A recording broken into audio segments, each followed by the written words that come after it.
noches, gracias al Grupo Educativo. Buenas noches, queridos colegas. Bueno, entiendo que ustedes ya conocen muy bien la ley 603. Sin embargo, vamos a ver hoy, en la clase de hoy, lo que son los principios y fundamentos que sustentan al Código de las Familias. Vamos a ver los derechos y deberes de los hijos e hijas. Vamos a ver el instituto de la afiliación, la impugnación de afiliación, la negación de paternidad. Vamos a ver cómo se tramita la declaración de interdicción y la emancipación. Bueno, al concluir la exposición voy a estar presta para que pueda responder las preguntas que me quieren hacer respecto a los institutos que vamos a ver el día de hoy.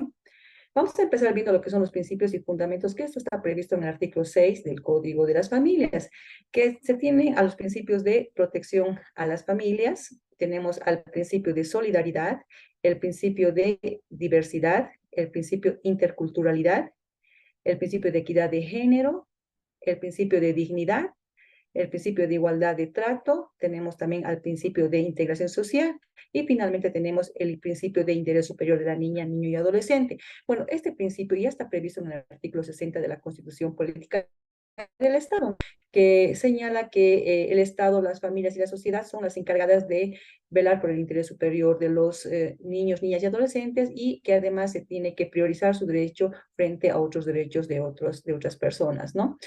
Entonces, ¿cuál sería ese interés superior si hablamos del niño, niña y adolescente? ¿Cómo se debería entender ese interés superior? Si hablamos, por ejemplo, de un proceso de asistencia familiar, su interés superior será pues el de recibir una asistencia familiar digna, ¿no? Que pueda cubrir sus gastos de manutención. Ese sería su interés superior. Ahora, si vemos en un proceso de guarda, ¿cuál sería el interés superior del menor? Su interés superior va a ser a vivir en un ambiente sano, que cuente con todas las condiciones materiales y afectivas como emocionales. Entonces, ese sería el interés superior del niño, niña o adolescente en cuanto al proceso de guarda.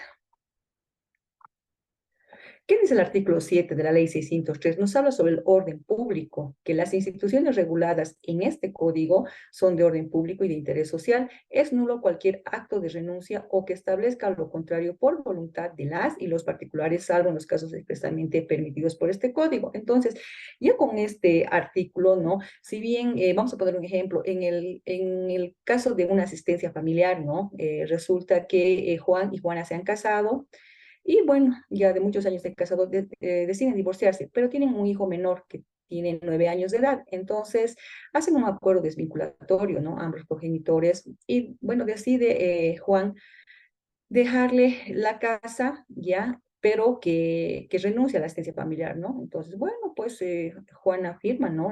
El documento y piden al juez que se homologue. Ahora, el juez puede homologar todo lo que dice en el documento desvinculatorio, a excepción de esta cláusula, ¿no? Donde dice que es renuncia. ¿Por qué?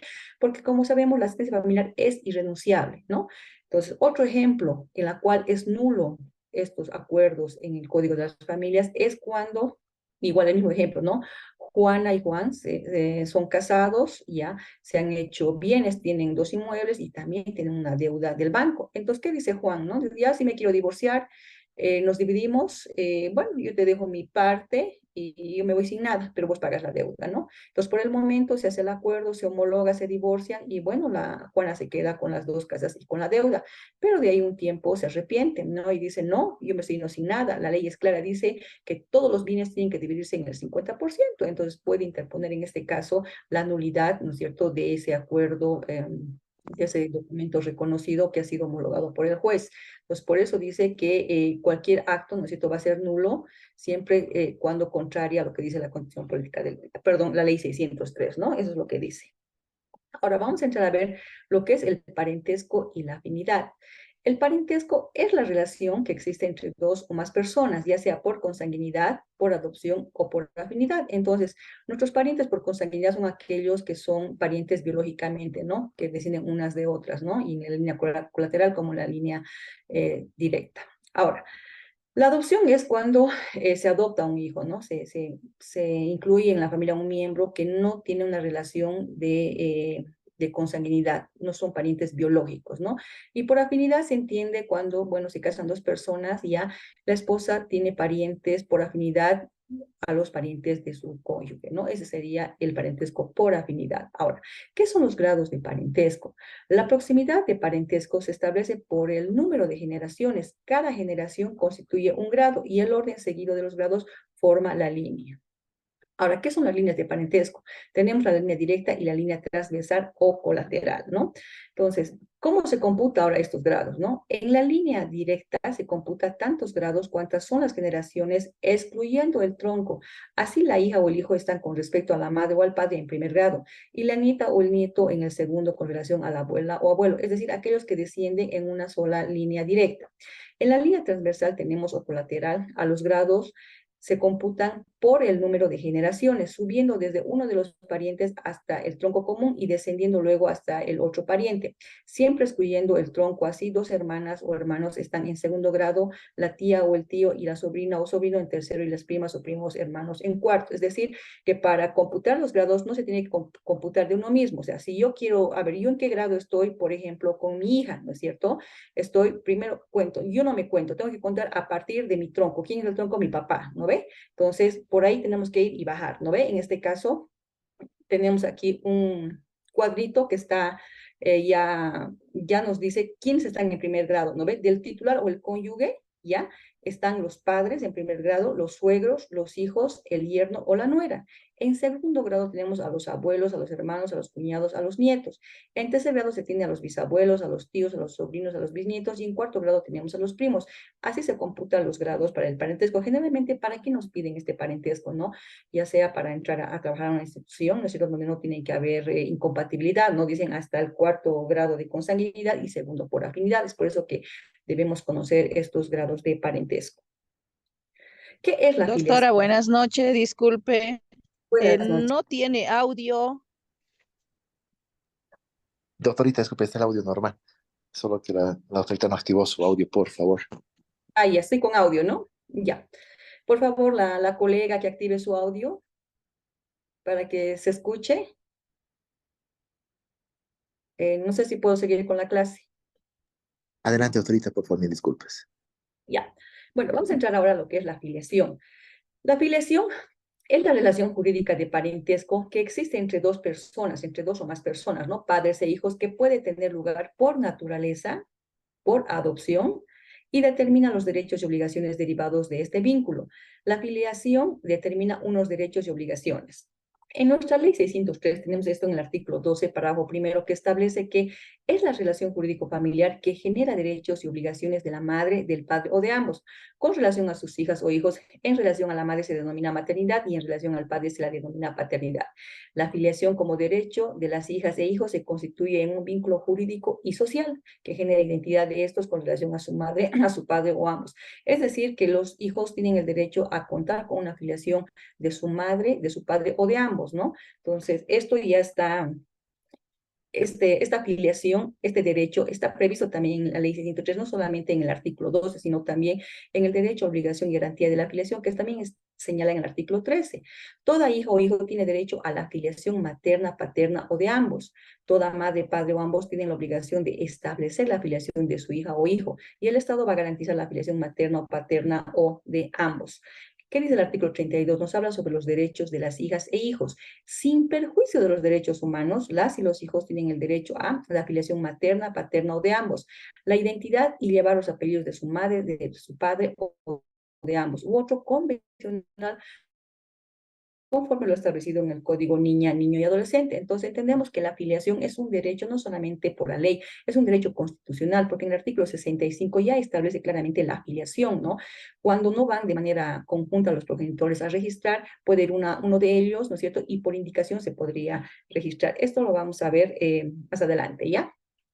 Ahora, tenemos las formas de afiliación y registro. ¿Cuáles son esas formas de filiación? La filiación se realiza por voluntad conjunta de los progenitores, por indicación de la madre o del padre o por resolución judicial. Entonces, tenemos, ¿no es cierto?, dos maneras de registrar la afiliación. Una que es la voluntaria, ¿no? Que van a ir papá o mamá, o simplemente va a ir la madre y le va a registrar a indicación de uno de ellos, ¿no? Y el otro sería por resolución judicial, cuando se demanda ante el juez de familia la reclamación de filiación. Ahora, toda afiliación deberá registrarse ante el Servicio de Registro Cívico de acuerdo a su normativa Ahora, vamos a ver estos tipos de filiación. Hemos dicho de manera voluntaria, cuando van ambos progenitores, que no hay ningún problema y uno podrá realizar.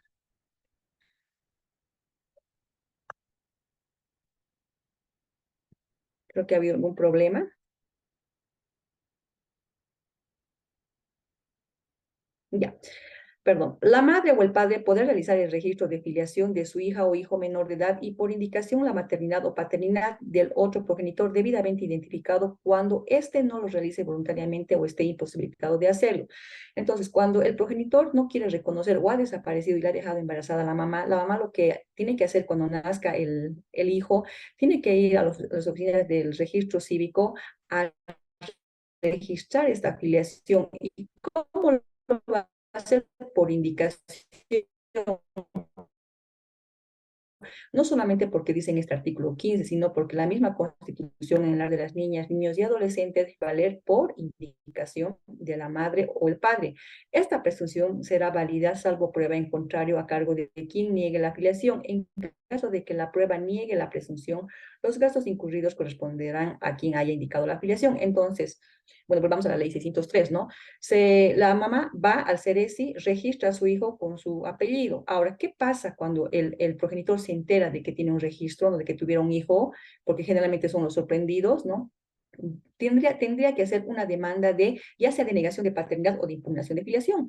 Entonces, estos gastos que va a realizar en este caso el progenitor, ¿no? Si el hijo es su hijo biológico, obviamente él va a asumir con todo el gasto, pero si la mamá ha registrado erróneamente, tendría que devolver los gastos que ha hecho el supuesto progenitor, ¿no? Sin embargo, la Constitución ya es clara, dice a sola indicación, pero lamentablemente este artículo de la Constitución y de la Ley 603 no se cumple.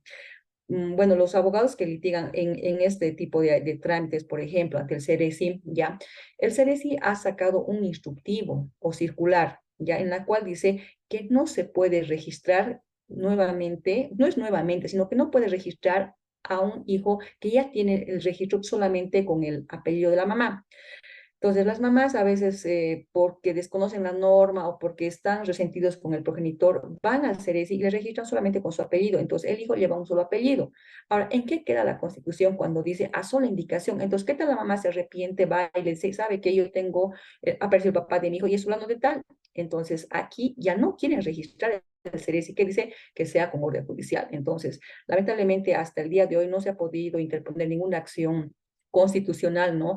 Porque no puede ser de que un instructivo circular esté por encima de la Constitución, porque no solamente lo dice la ley 603, sino también dice el artículo 65, por lo cual obligan, ¿no es cierto?, a esa mamá que de repente no tiene recursos económicos, una persona de escasos recursos que tiene apenas para vivir en el día, ella debe hacer esta demanda de reclamación de filiación y obviamente ¿con qué prueba se determina? Es con la prueba de ADN. ¿Y quién tiene que gastar? Es pues la mamá, ¿no? Tiene que gastar esa prueba de ADN.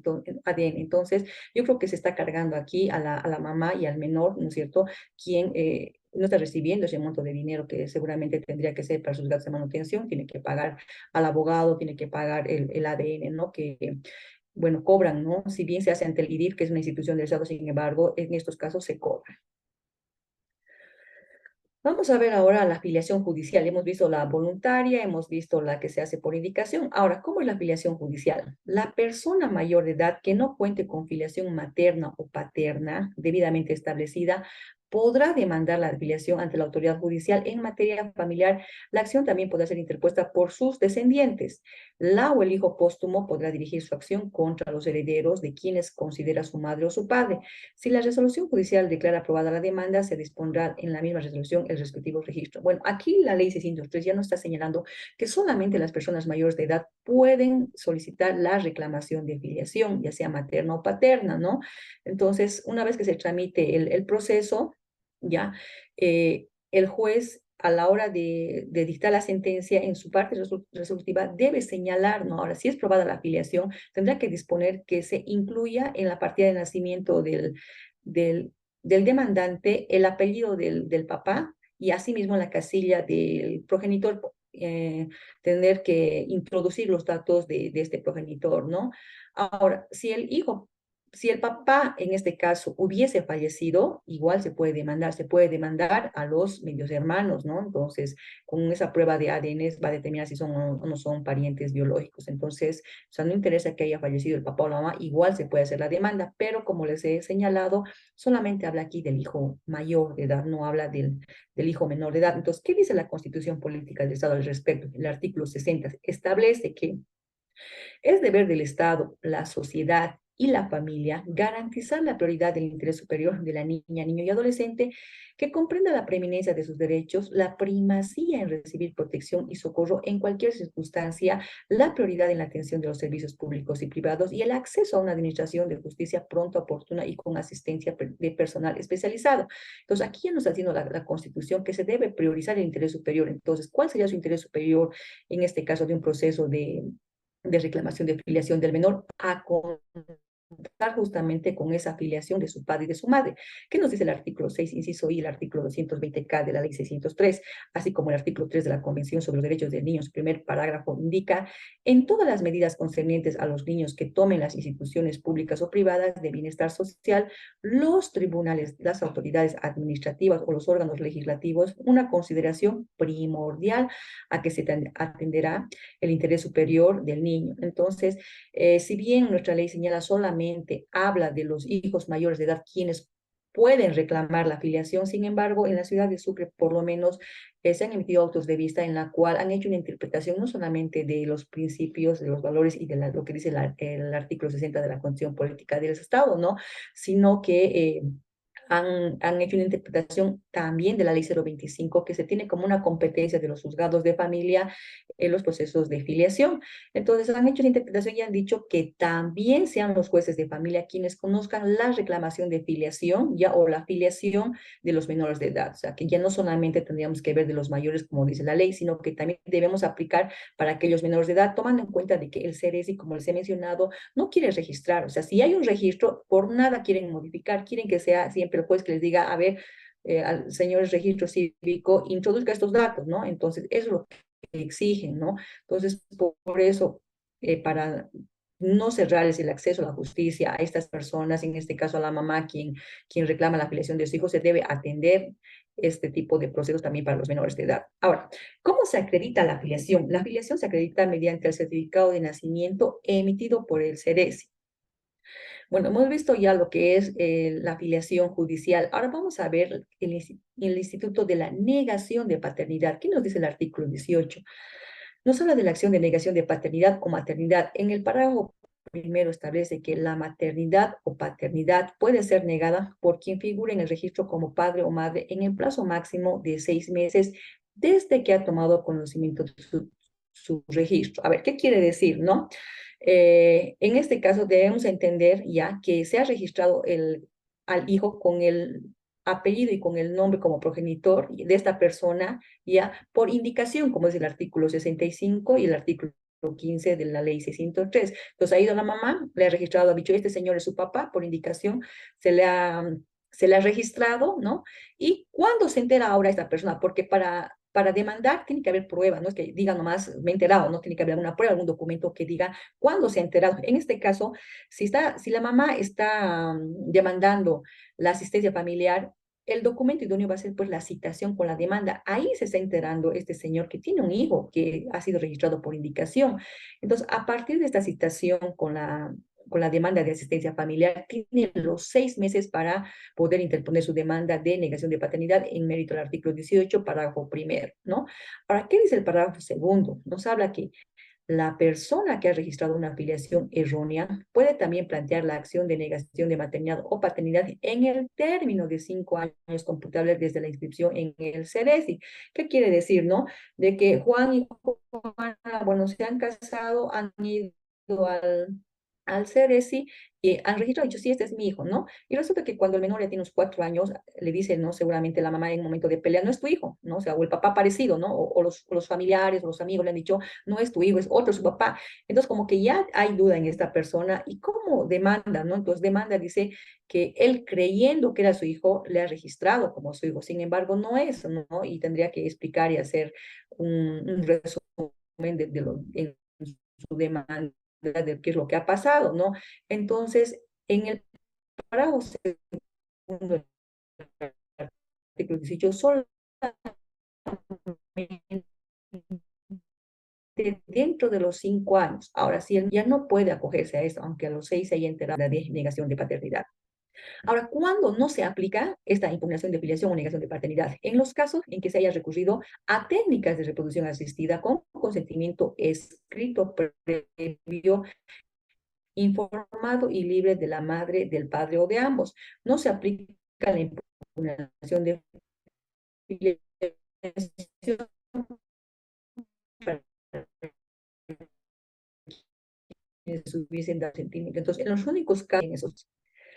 Ahora, ¿a qué refiere el Instituto de la Impugnación de la Afiliación? Esto está previsto en el artículo 20, que establece que la afiliación puede impugnarse por la o el interesado o su representado o por quien ejerce la tutela cuando la afiliación no le corresponda o se sintiera afectado o afectado por este. Entonces, este artículo 20 es pues general. Está diciendo la persona que se siente afectada con esta afiliación. A ver, yo como papá, yo me siento afectado porque mi hijo ya tiene 10 años y su mamá me ha dicho que no es su hijo. Entonces yo ya no puedo demandar la negación de paternidad porque el tiempo, el plazo ya ha precluido. Pero aquí me está diciendo que yo me siento afectado, pues entonces tengo o no tengo derecho de demandar. Tengo pues el derecho de demandar porque me siento afectado con ese apellido.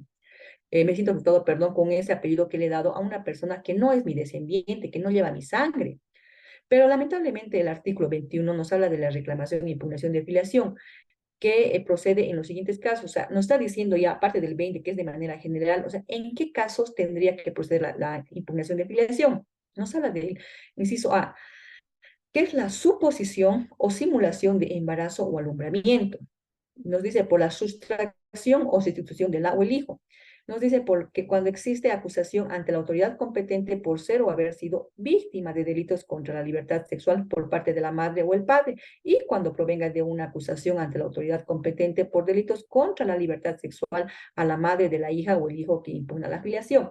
Si bien es requisito que para que se demande la impugnación de filiación, que tenga que estar unido a uno de estos incisos del artículo 21. Sin embargo, si revisamos, colegas, el inciso A y B, lamentablemente no tenemos procesos, por lo menos en Sucre no tenemos ningún tipo de proceso de suposición o simulación de embarazos.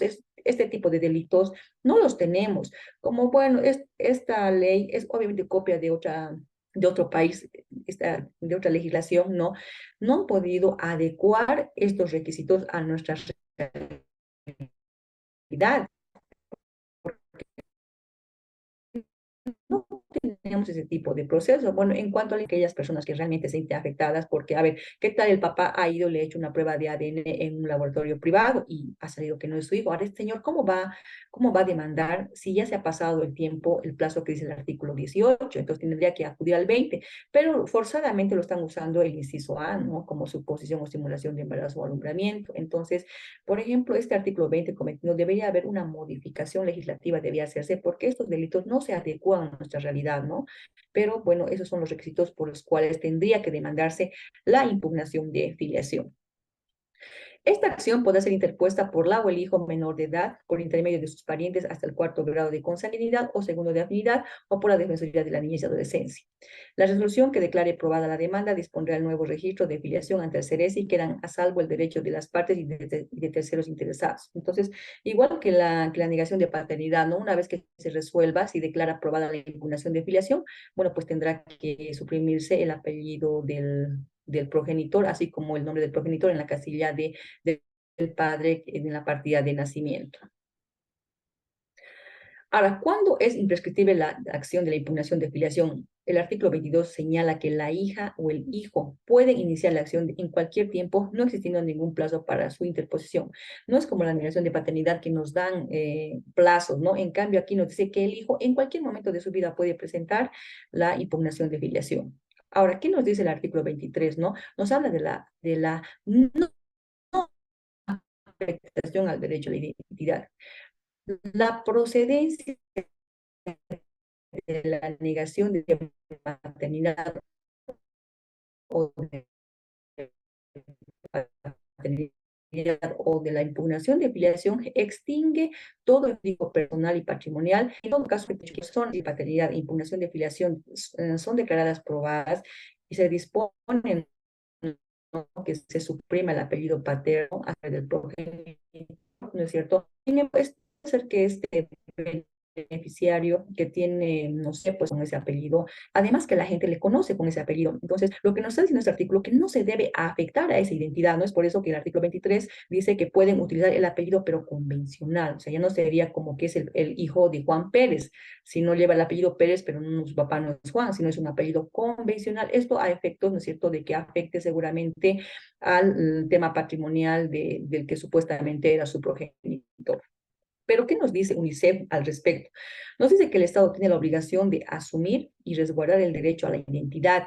Consiste en el reconocimiento jurídico y social de una persona como sujeto de derechos y responsabilidades y, a su vez, de su pertenencia a un Estado, un territorio, una sociedad y una familia, condición necesaria para preservar la dignidad individual y colectiva de las personas. Entonces, como les había manifestado, ¿no?, estos hijos ya tienen pues una identidad. La gente, la sociedad les conoce con ese apellido. Toda su vida se han desenvuelto con ese apellido, ¿no? Entonces, por eso es que si bien no es su papá biológico, pero puede tener ese apellido como convencional. Ahora, en nuestra legislación, las normas precautelan esos derechos y las obligaciones de las personas, establecen y regulan la necesidad de identificación de cada uno, sea esta niña, niño, adolescente o persona mayor de edad, quienes forman parte de la sociedad, reconociendo y protegiendo sus derechos subjetivos. ¿Qué nos dice la Comisión? Estar referidas al derecho a la identidad como el derecho al nombre, entendiéndose que toda persona tiene derecho a un nombre propio y al apellido de sus padres o alguno de ellos, o bien a nombres supuestos si fuera el caso necesario. Estamos hablando, ¿no es cierto?, de los apellidos y nombres convencionales, ¿no? La afiliación realizada por una persona menor de edad, la persona menor de edad puede registrar la afiliación de su hija o hijo sin necesidad de autorización judicial. A ver, ¿qué pasa cuando un adolescente a sus 16, 17 años tiene su hijo? ¿No es cierto? Es menor de edad, pero ella sí puede registrar sin autorización de ninguna persona, sí, y tampoco de ninguna institución. Entonces, tranquilamente ella puede registrar esta afiliación de su hijo. ¿Se puede hacer la afiliación mediante instrumento público? Sí se puede hacer. ¿En qué casos? ¿No? Se puede establecer la afiliación de manera expresa en instrumento público. Se procederá a su inscripción en el CERESI con la presentación del instrumento público y el consentimiento de la o el hijo, si es mayor de edad, o el de su representante legal si es menor de edad. Esta afiliación no podrá ser revocada aunque se revoque el testamento en el que se hizo o sean nulas las demás disposiciones que contengan. Entonces, lo que nos está diciendo es que se puede, que un papá puede reconocer a su hijo mediante un instrumento público, mediante un testamento, no puede reconocer. Ahora, hemos dicho, si el hijo es mayor de edad, necesariamente tiene que dar su consentimiento, ¿ya? Y si es menor de edad, tendrá que dar su consentimiento a la mamá, ¿no? Ahora, ¿qué pasa si impugnan, ¿no ve?, este testamento, lo revocan o se anula este testamento, ¿no?, en cuanto a los bienes patrimoniales que hubiese dejado esta persona? No se va a anular, dice, en cuanto al reconocimiento que haya hecho mediante este instrumento público de hijo. O sea, eso no se va a anular. Así se revoca o se anula el testamento, subsiste ya el reconocimiento del hijo, la afiliación del hijo. Ahora, tenemos la limitación a la afiliación preexistente. A quien ya tiene una afiliación registrada no se le puede realizar otra. Entonces, antes sabíamos que se registraba en libros, solamente en libros, y se quedaba en libros. No había un sistema como lo hay ahora. Por eso es que ha habido muchos casos de personas que tienen hasta 5 registros, ya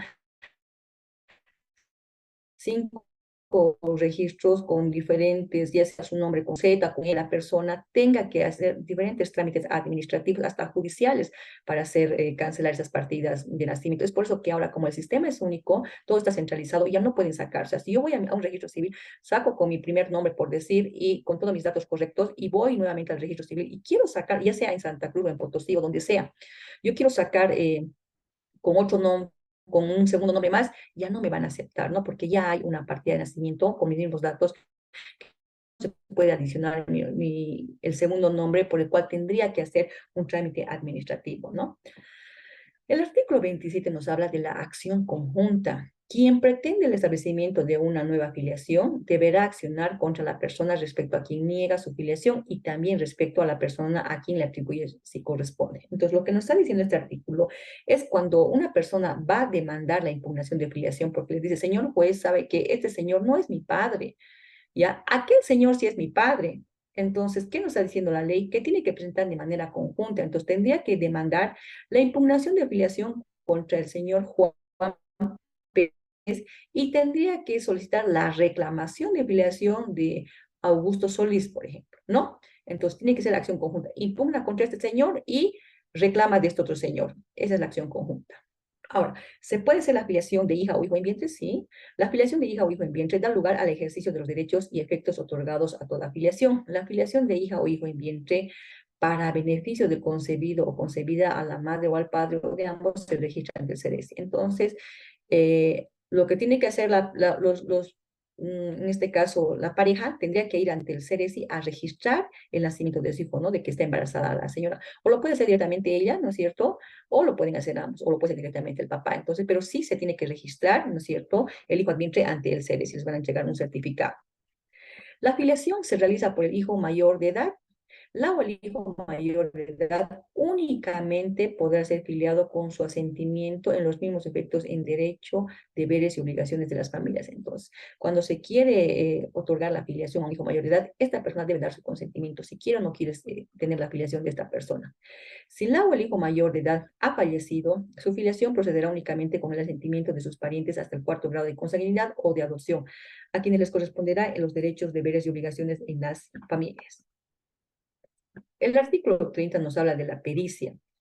La acción de filiación judicial, la acción de impugnación de filiación o la acción de denegación de la filiación se prueban mediante pericia científica biológica aplicada por la entidad autorizada por el Estado, salvo lo previsto en el artículo del Código, a no ser que la o el demandado impugne la denuncia al contestar la demanda. Bueno, la única prueba idónea para demostrar si es el hijo biológico o no es la prueba de ADN. No hay otra prueba, no hay la testifical, documental, nada. Solamente la prueba de ADN se prueba la filiación, la impugnación de filiación o la negación de paternidad. En motivos y pruebas se presumirá, por cierto, lo afirmado por la contraparte. ¿Qué quiere decir? ¿No? Entonces, que se demanda a una persona, y ahí esta persona, ¿no? Pero esta persona no quiere someterse al ADN. ¿Por qué? Explica, ¿no? Dice, porque, no sé, pues mi religión no me permite que me punsen mi dedo y me saquen sangre. Está prohibido que me saquen sangre, ¿no ve? Entonces, aquí hay una causa justificada, pero el ADN no solamente se hace con la sangre, se puede hacer con las uñas, se puede hacer con el cabello, ¿no? Entonces, el juez puede disponer, ¿no? De que no sea mediante la prueba de sangre, ¿no? Sino sea a través de estos otras partes del cuerpo por el cual se podría determinar el ADN, ¿no? Ahora, dice, ¿quién va a hacer el ADN? Tiene que ser una institución autorizada por el Estado. En nuestro caso tenemos al IDIF, ¿no? Pero lamentablemente el IDIF tarda en remitir los dictámenes periciales. Es por eso que a veces las personas quieren hacer ante una institución privada que es también autorizada por el Estado, porque si no, no tendría su licencia de funcionamiento, ¿no es cierto? Entonces se puede hacer en cualquier institución, ya sea por el IDIF, que también se paga porque no es gratuito, se paga, pero también podrían hacer ante un laboratorio particular, ¿no? Entonces, pero la única prueba es el ADN que se demuestra. Ahora, si la persona no concurre porque, bueno, no le da la gana de ir, pues no quiere ir, no quiere hacerse el examen, pero no justifica, no dice por qué no quiere la prueba de ADN, ¿no? Entonces el juez tendrá que dar por cierto lo afirmado por la contraparte, no sé, que es evidente que que no es el papá, ¿no? Del menor. Entonces, por eso dice, por eso muchos de los jueces cuando no van a estas pruebas de ADN, entonces aplican, ¿no? Que se presumirá, por cierto, lo afirmado por la contraparte. ¿Cuáles son los derechos y deberes de las hijas e hijos? En el artículo 31 tenemos la igualdad de hijas e hijos. Las y los hijos, sin distinción de origen, son iguales en dignidad ante la ley y tienen los mismos derechos y deberes en el núcleo familiar y social. Entonces aquí nos están diciendo que los hijos son iguales. La ley dice eso, son iguales ante la ley. Sin embargo, a veces no es tan cierto como que son iguales, ¿no? Porque, a ver, si hablamos de la asistencia familiar, tenemos, por ejemplo, un hijo que tiene 15 años y un hijo que tiene 2 años, ¿no? Ahora les pregunto, ¿estos hijos estarán en igualdad de condiciones? No, no están en igualdad de condiciones. ¿Por qué? Porque este hijo, ya de 15 años, tiene mayores gastos que este hijo de 2 años. Su ropa cuesta más, ¿no ve? Él come más, ¿no es cierto? Y los gastos no son los mismos. Ahora, si hablamos ahora de hijos, por ejemplo, que este señor tenga un hijo de una señora de 10 años, pero también tiene otro hijo de 10 años con otra señora, pero este otro hijo tiene una discapacidad múltiple. Entonces, les pregunto, ¿estarán en igualdad estos dos hijos de la misma edad? No, porque este hijo, ya que tiene la discapacidad, tiene mayores gastos porque tiene que ir a sesiones, a terapias, tiene que comprar medicamentos, entonces no están en igualdad de condiciones. Aquí lo que se tiene que hacer para que estén en igualdad de condiciones, se tiene que hacer una discriminación positiva entre los dos hijos, se tiene que fundamentar por qué a este hijo se tendría que dar más la asistencia familiar que a este otro hijo, ¿no? Entonces, se tiene que hacer una interpretación de todos los derechos, ¿no? Y sobre todo ver la discapacidad de este menor, ¿no? Que no es un hijo sano. Entonces, no es como que tenemos que agarrar la letra muerta de este artículo y decir, ah, no, los hijos son iguales y por igual tiene que dar, si a todos da, a uno da 500, al otro también tiene que darle 500. No es así, ¿no? Hay que ver. El artículo 32 nos habla ya de los derechos de las hijas e hijos sin perjuicio de los derechos humanos. Las y los hijos tienen derecho a, como habíamos mencionado, a la afiliación materna, paterna o de ambos, a la identidad y llevar los apellidos de su madre, padre o de ambos, u otro convencional, conforme lo establecido en el Código Niña, Niña y Adolescente, a su desarrollo integral con salud, educación, vivienda, vestimenta y recreación. Este inciso, por ejemplo, está relacionado directamente con lo que es la asistencia familiar, porque el artículo 109 ya nos señala qué cosas cubre la asistencia familiar, nos habla de salud, de educación, de vivienda, vestimenta y recreación. Entonces, está ligado al artículo 109 y a la representación y tutela. Entonces, los hijos tienen el derecho de que los papás les representen en su vida, ¿no es cierto? Al ser menores de edad y a las reuniones de padres, ¿no es cierto? Cuando hacen deporte y las reuniones, acompañarles. Entonces, esa representación tienen que hacer los progenitores porque son derechos de los hijos y tener una educación e información basada en principios y valores, ¿no? Entonces, este derecho de adquirir una profesión u oficio también está previsto en la Constitución Política del Estado, en el artículo 17 y 77, ¿no? El derecho que tienen los hijos de estudiar, de ser profesional, de servir a la sociedad, ¿no? A suceder por causa de muerte a su padre, a su madre o a ambos. Entonces, ¿no es cierto? Este derecho es a heredar a sus papás, a una vida libre de violencia y sin discriminación. Entonces, los hijos tienen derecho a vivir en un ambiente sano, donde no haya violencia, donde no sean discriminados los hermanos unos a otros, a tener una relación paterno y materno-filial igualitaria, a que los papás quieran por igual a todos sus hijos y no haya, ¿no es cierto?, esa discriminación, como que yo le quiero más a este mi hijo que al hijo menor, ¿no? A recibir afecto de la madre, del padre o de ambos, de la tutora o el tutor y de quienes son miembros del entorno familiar. Bueno, si bien tenemos enunciado estos derechos que tienen los hijos, lamentablemente no todos se cumplen, ¿no? No todos pueden disfrutar de estos derechos que está en la ley, que lamentablemente, como les he dicho, tal vez por un factor económico, por la educación que tienen los papás, no reciben este afecto, este cariño o pueden ellos estar con sus papás así como otros tienen la posibilidad de estar en el almuerzo, de estar en la cena, ¿no ve? Entonces hay papás que trabajan todo el día que no pueden estar con sus hijos. Y claro, no es porque ellos no quieren, ¿no? Sino que lamentablemente la economía de nuestro país no da para estas cosas, ¿no? Ahora, ¿cuáles van a ser los deberes de los hijos o hijos tutelados y tutelados? Son el respeto, obediencia y solidaridad respecto a su madre, padre o ambos, la tutora o el tutor o ambos en las condiciones previstas en el presente código. Si bien nos dice aquí ya el respeto que tiene que haber, la obediencia y solidaridad, vemos que ahora ya no hay tanto ese respeto, ya no hay esa solidaridad. ¿Por qué? Porque al hijo ya no le puedes mirar feo, al hijo no le puedes siquiera pues pegar, como se dice, ¿no? Porque ya es violencia psicológica o física, ¿no?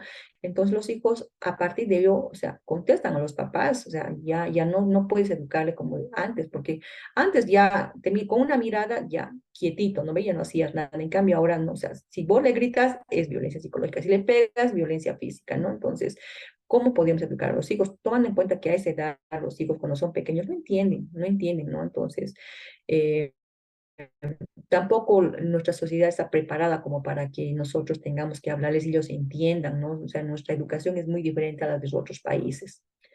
A la formación en el sistema educativo, a formarse en una profesión u oficio socialmente útil de acuerdo a su aptitud, a prestar asistencia a su madre, padre o a ambos y ascendientes cuando se hallen en situación de necesidad y no estén en posibilidades de procurarse los medios propios de subsistencia. Entonces, si bien aquí ya nos dicen no a prestar asistencia a su madre o su padre, bueno, son pocos los procesos que se tramitan en cuanto a la asistencia familiar cuando piden los progenitores, ¿no? Porque generalmente son los hijos quienes piden a los papás, pero muy pocos son los que piden a los hijos la asistencia familiar, ¿no? Entonces hay que ver su estado de necesidad de estas personas ya que son adultas mayores.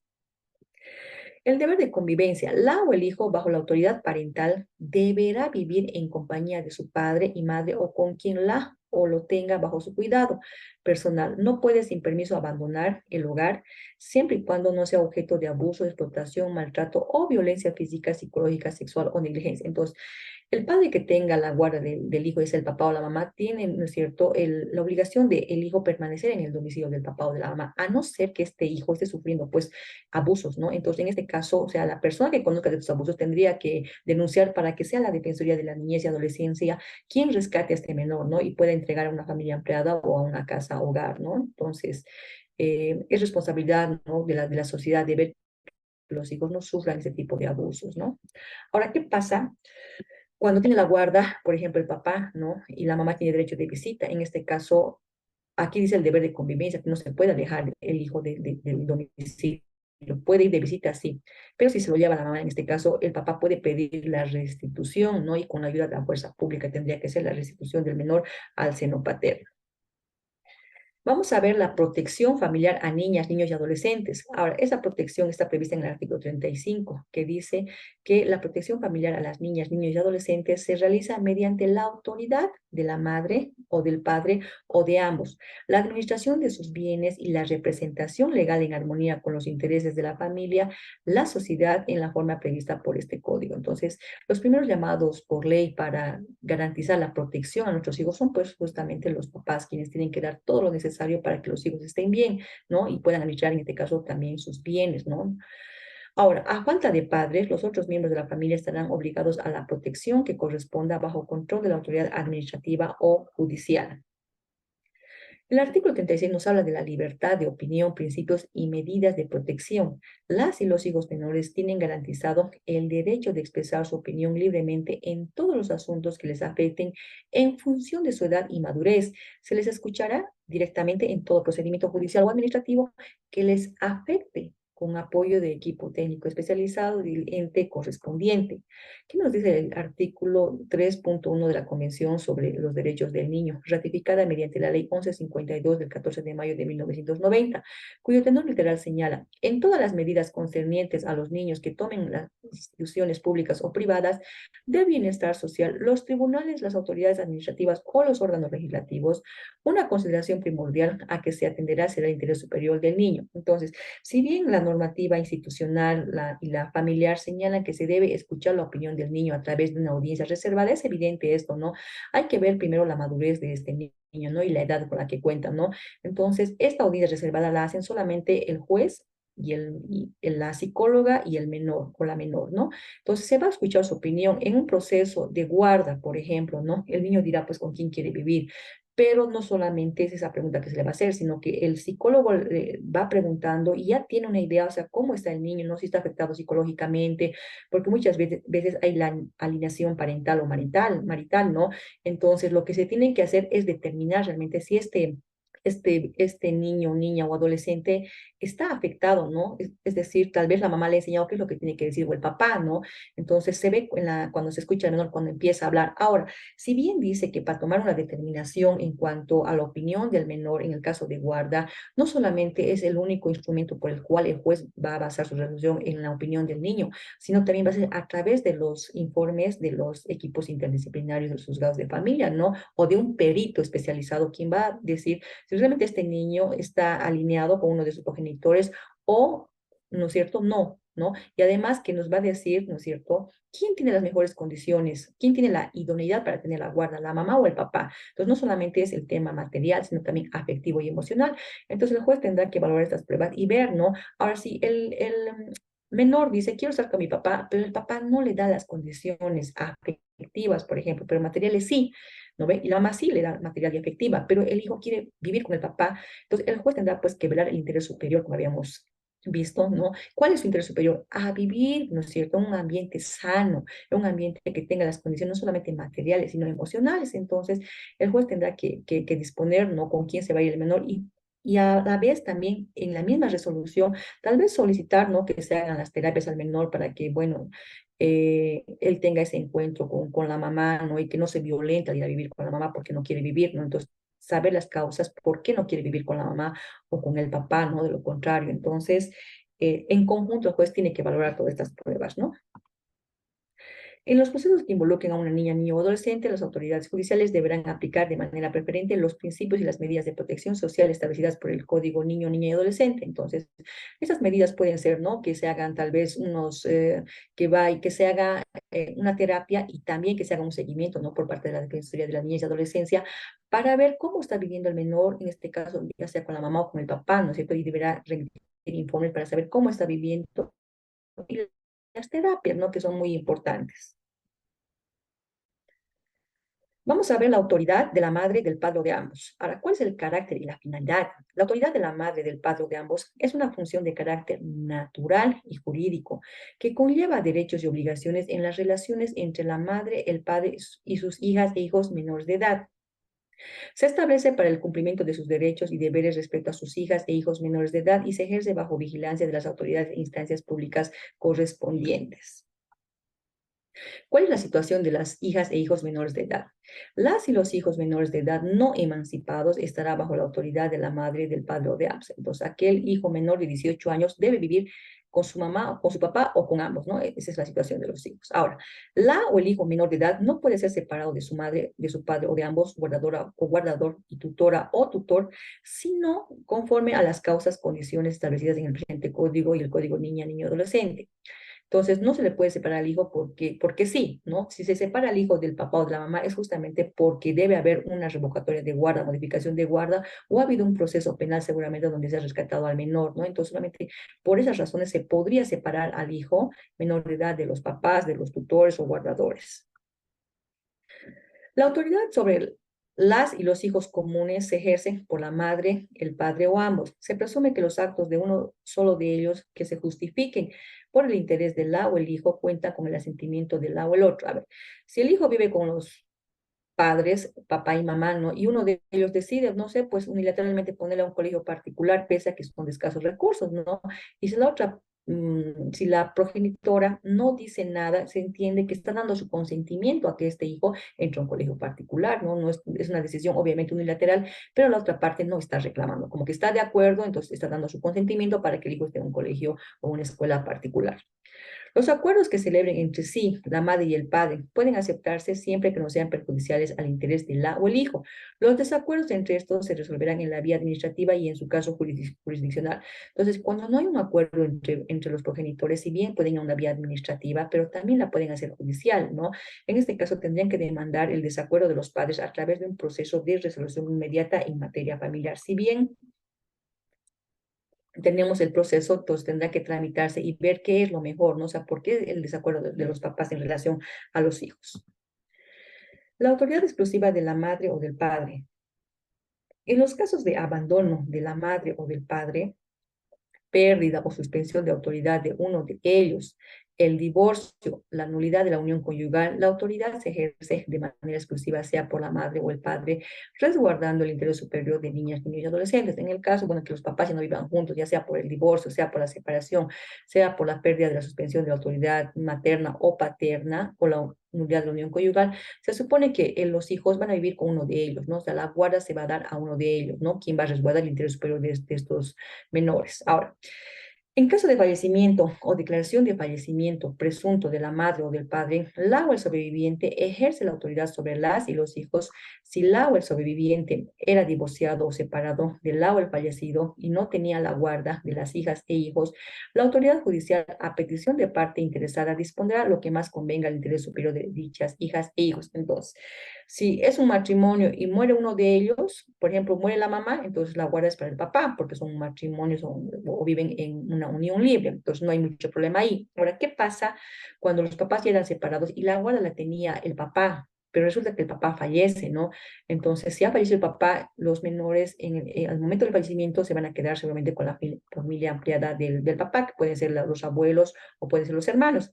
Entonces, aquí puede reclamar, en este caso la madre, la modificación de la guarda o la guarda, pero este proceso de guarda la tiene que realizar en los juzgados de la niñez y adolescencia, porque aquí ya no serían competentes los juzgados en materia familiar, porque solamente ellos se le ha ampliado la guarda para que vean de papás, de progenitores, ya sea de papá o de mamá quien denuncie, pero entre ellos, ¿no? Que presente la demanda. Pero si estamos hablando de la mamá que va a demandar a una tía o a los abuelos paternos, pues tiene que hacer esta demanda ante el juzgado de la niñez y adolescencia. Vamos a entrar a ver ahora lo que son la administración de bienes y representación legal de los menores de edad, ¿no? La madre, el padre o ambos administran los bienes del la o del hijo y los representan en los actos de la vida civil como mejor convenga al interés del menor de edad según les corresponda ejercer la autoridad sobre este. La autoridad judicial, a petición de los padres, puede autorizar a que cada uno administre y represente separadamente ciertos bienes o intereses e incluso que la madre o el padre asuma toda la administración y representación siempre que así convenga al interés de la o el hijo. Bueno, a veces los papás cuando se casan deciden poner, ¿no?, los bienes a nombre de los hijos o de repente estos hijos han sido beneficiados con una herencia, ¿no?, ya sea de sus abuelos maternos o paternos, ¿ya? Entonces, estos bienes ya lo pueden administrar los progenitores, ambos, ¿no?, o uno de ellos.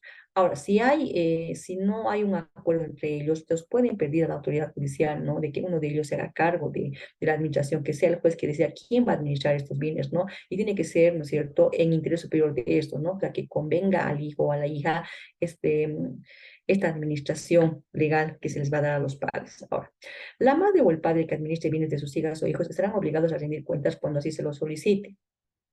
Si el juez, se apersonan ante la autoridad judicial, el juez tiene pues que decirles, una vez que se otorgue, por ejemplo, la administración de los bienes al papá, que el papá tiene que rendir cuentas, no es como que le va a dar las empresas y el papá va a hacer lo que mejor le convenga, ¿no? ¿No es cierto? O los alquileres, entonces ya tiene que rendir cuentas, ¿no? Entonces tiene que rendir cuentas al juez en un determinado plazo para saber qué ha hecho con esos frutos o con las inversiones de los menores de edad.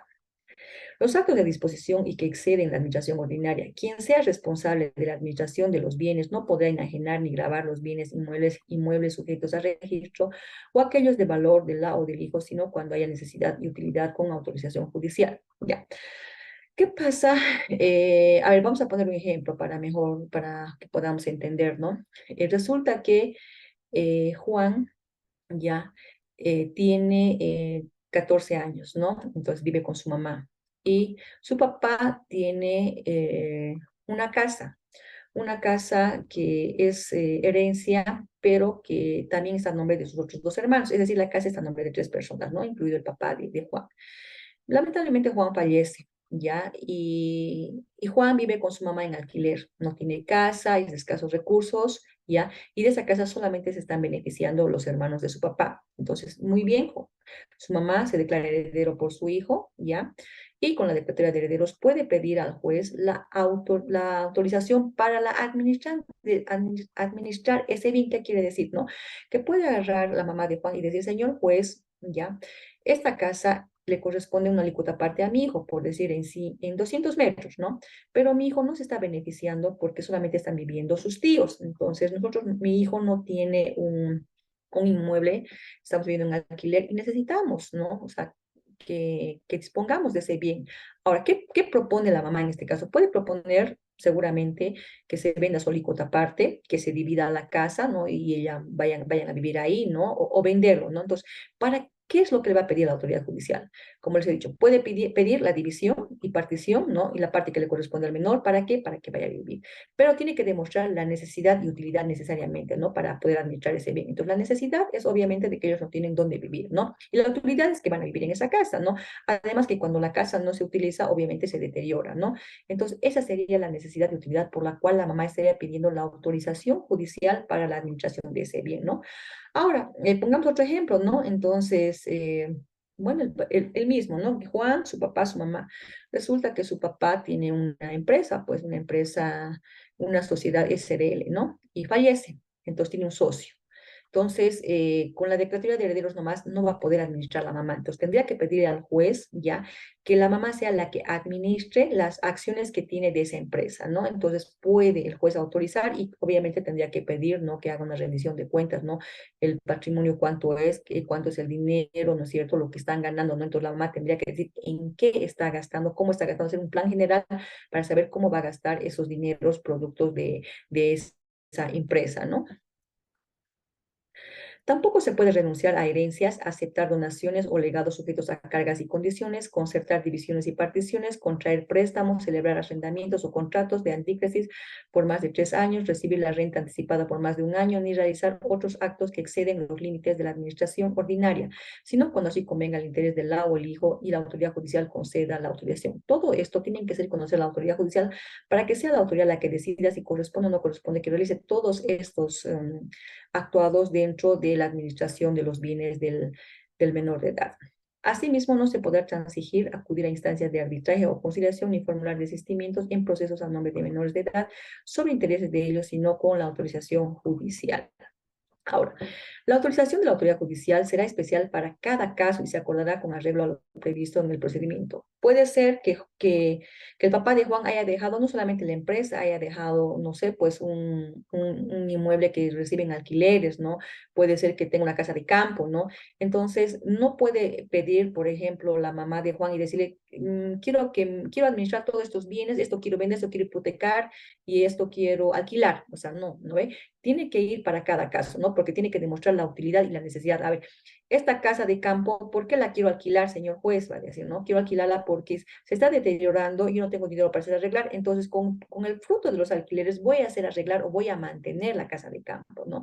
Entonces tiene que estar justificado por qué está queriendo disponer de cada bien o qué es lo que quiere hacer, o quiere hipotecar, o dirá, pues quiero hipotecar este bien, ¿no ve? Esta casa para hacer construir en el resto del terreno y una vez que se construya, entonces se va a usar toda la casa de campo y voy a tener mayores ingresos que los que van a beneficiar al menor de edad, ¿no? Entonces el juez tiene que revisar si corresponde o no corresponde y si no es un peligro, ¿no? Que va a ir en contra de los intereses del menor, ¿no? La disposición de rentas para proveer al desarrollo integral del la o el hijo y sin perjuicio de las responsabilidades de la madre y del padre, estos pueden utilizar las rentas de los bienes de aquella o aquel en las cantidades necesarias según el caso. Entonces, si bien se tienen rentas, ¿no? Que están recibiendo, ¿no? Entonces, es responsabilidad, ¿no? De la madre o del padre utilizar estas rentas, pero para lo necesario, o sea, no pueden utilizar para cosas que no son necesarias, ¿no? Las prohibiciones. La madre, el padre o ambos no pueden adquirir directa ni indirectamente los bienes o derechos de sus hijas e hijos menores de edad o incapaces ni ser cesionarios de algún derecho o crédito contra estos. Toda convención en contrario será nula de pleno derecho. Ahora, ¿qué pasa cuando hay conflicto de intereses? ¿No ve? Cuando la madre y el padre o ambos tienen un interés opuesto a la del o del hijo menor de edad no emancipado por matrimonio. Cualquiera de sus parientes puede ponerlo en conocimiento de la autoridad judicial, quien nombrará para aquellos una o un curador o un administrador especial.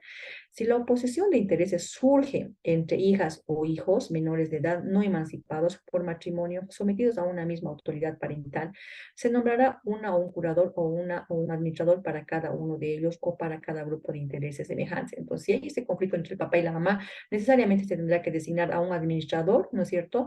O a un curador, ¿no? En beneficio de los intereses de los menores de edad. En el artículo 51 tenemos la aceptación de herencias, legados o donaciones. Las herencias en favor de las y los hijos menores de edad y de personas declaradas interdictas se aceptan siempre con beneficio de inventario. Cuando la madre, el padre o ambos no quieran o no puedan aceptar una herencia, legado o donación para sus hijas e hijos, deben manifestarlo a la autoridad judicial, quien a solicitud de las mismas hija e hijos de algún pariente y aún de oficio puede autorizar la aceptación nombrando a una o un curador o a un administrador especial que las y los represente, de manera que no se ve perjudicado el interés de estos. Si bien este artículo 51 no nos habla de la aceptación de herencia que necesariamente tiene que ser con beneficio de inventario, en la ley 603 no se tiene un procedimiento, o sea, no hay un procedimiento que diga cómo se va a tramitar esta aceptación de herencia, ¿no es cierto? Entonces, por lo menos en la ciudad, hablo de la ciudad de Sucre, ¿no?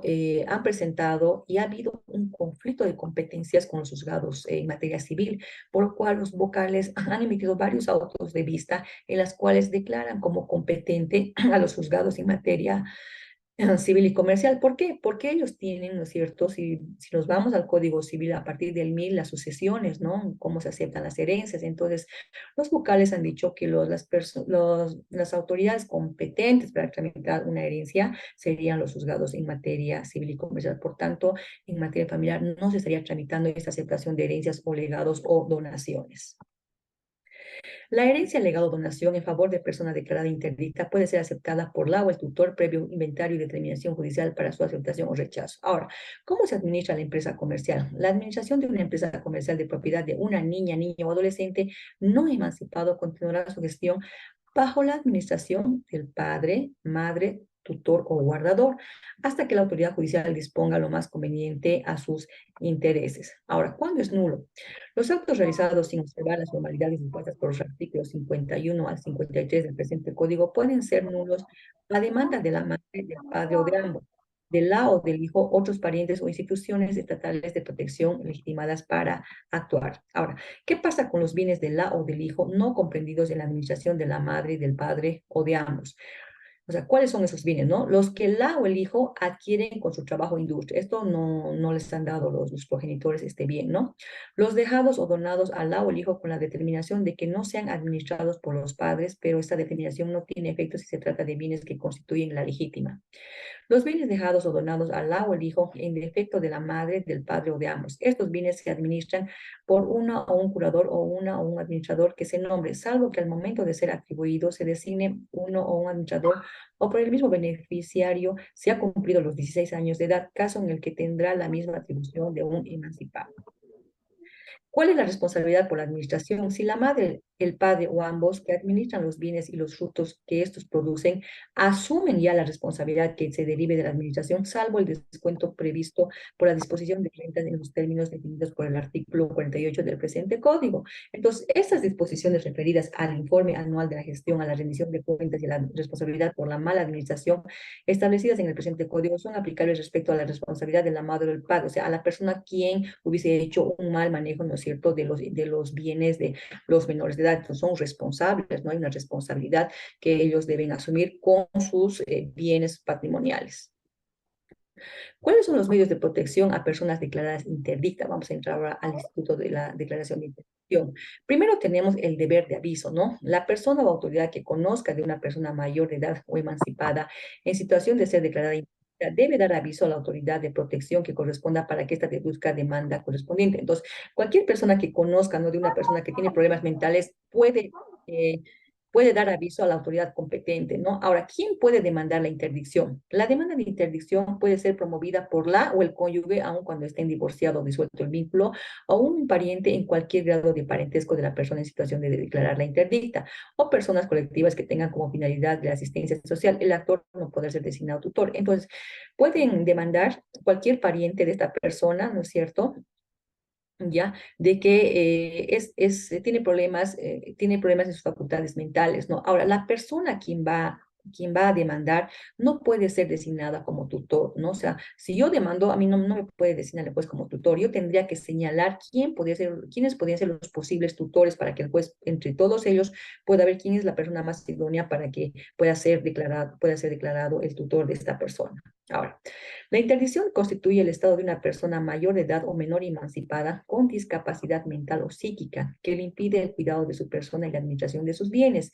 El estado de interdicción se declara judicialmente basado en la prueba pericial y conlleva el nombramiento de una o un tutor. Entonces, la única prueba idónea para determinar si esta persona esté dentro de sus capacidades mentales o psíquicas, es la prueba, es la pericia que va a otorgar un psiquiatra, ¿no? El médico psiquiatra, quien dirá, pues, que esta persona es apta o no para entender los actos de la vida civil, si puede disponer de sus bienes o no. Entonces, con esta prueba pericial, sí se puede determinar esta persona si es declarada interdicta o no. ¿Cuáles son los actos de la persona declarada interdicta? Los actos de la persona declarada interdicta pueden anularse a demanda de su tutora o tutor, así como de la misma persona interdicta cuando se haya rehabilitado o de sus herederas y herederos. Los actos que pudo haber realizado antes de declararse su interdicción pueden también anularse si se prueba la incapacidad de querer o entender el acto siempre que exista perjuicio y sea atribuible a la mala fe de la otra parte. Entonces, si yo he vendido un terreno sabiendo la parte contraria, que yo sí tengo facultades mentales, o sea, todos saben que estoy mal, pero nunca se me ha hecho el proceso de declaración de interdicción, resulta que le vendo mi casa, pues le vendo mi casa en un monto que ni siquiera es la mitad de lo que cuesta, ¿no?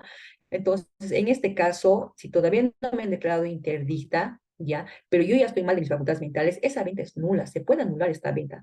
Ahora, peor todavía, si declara interdicta, he vendido, también es nulo, pues porque la persona interdicta no puede vender. Entonces, para eso es el tutor, ¿no? El tutor solamente, como hemos dicho, puede, igual que la autorización de bienes de los menores de edad, la tiene que ser a través de una orden judicial, ¿ya?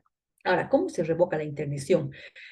Se revoca cuando se determina pericialmente que ha cesado la causa que la determinó a instancia de la misma persona interdicta, de su tutora o tutor o de cualquier pariente de la misma sin límite de grado de parentesco. Entonces, se puede revocar la interdicción cuando la persona ya, pues, ya está en sus cinco sentidos, ha recuperado sus problemas mentales. Entonces, esta persona puede pedir, puede decir, a ver, señor juez, yo ya no estoy mal, aquí está mi certificado médico por mi psiquiatra de que yo entiendo los actos de mi vida civil y solicito que se revoque la interdicción, ¿no? Ahora, lo puede hacer también su tutor o pues cualquier pariente sin límite de parentesco, ¿no es cierto? Puede solicitar esta revocación de la interdicción. Ahora, la autorización judicial es la aprobación requerida a la autoridad para dar validez a determinados actos jurídicos a efectos de habilitar a la o el tutor para la enajenación, hipoteca, actos de administración extraordinaria de bienes que pertenecen a las personas tuteladas, debiendo comprobarse su necesidad y utilidad respecto a los intereses de esta. Entonces, igual que la autorización judicial para los menores de edad, tiene que demostrarse la necesidad y la utilidad.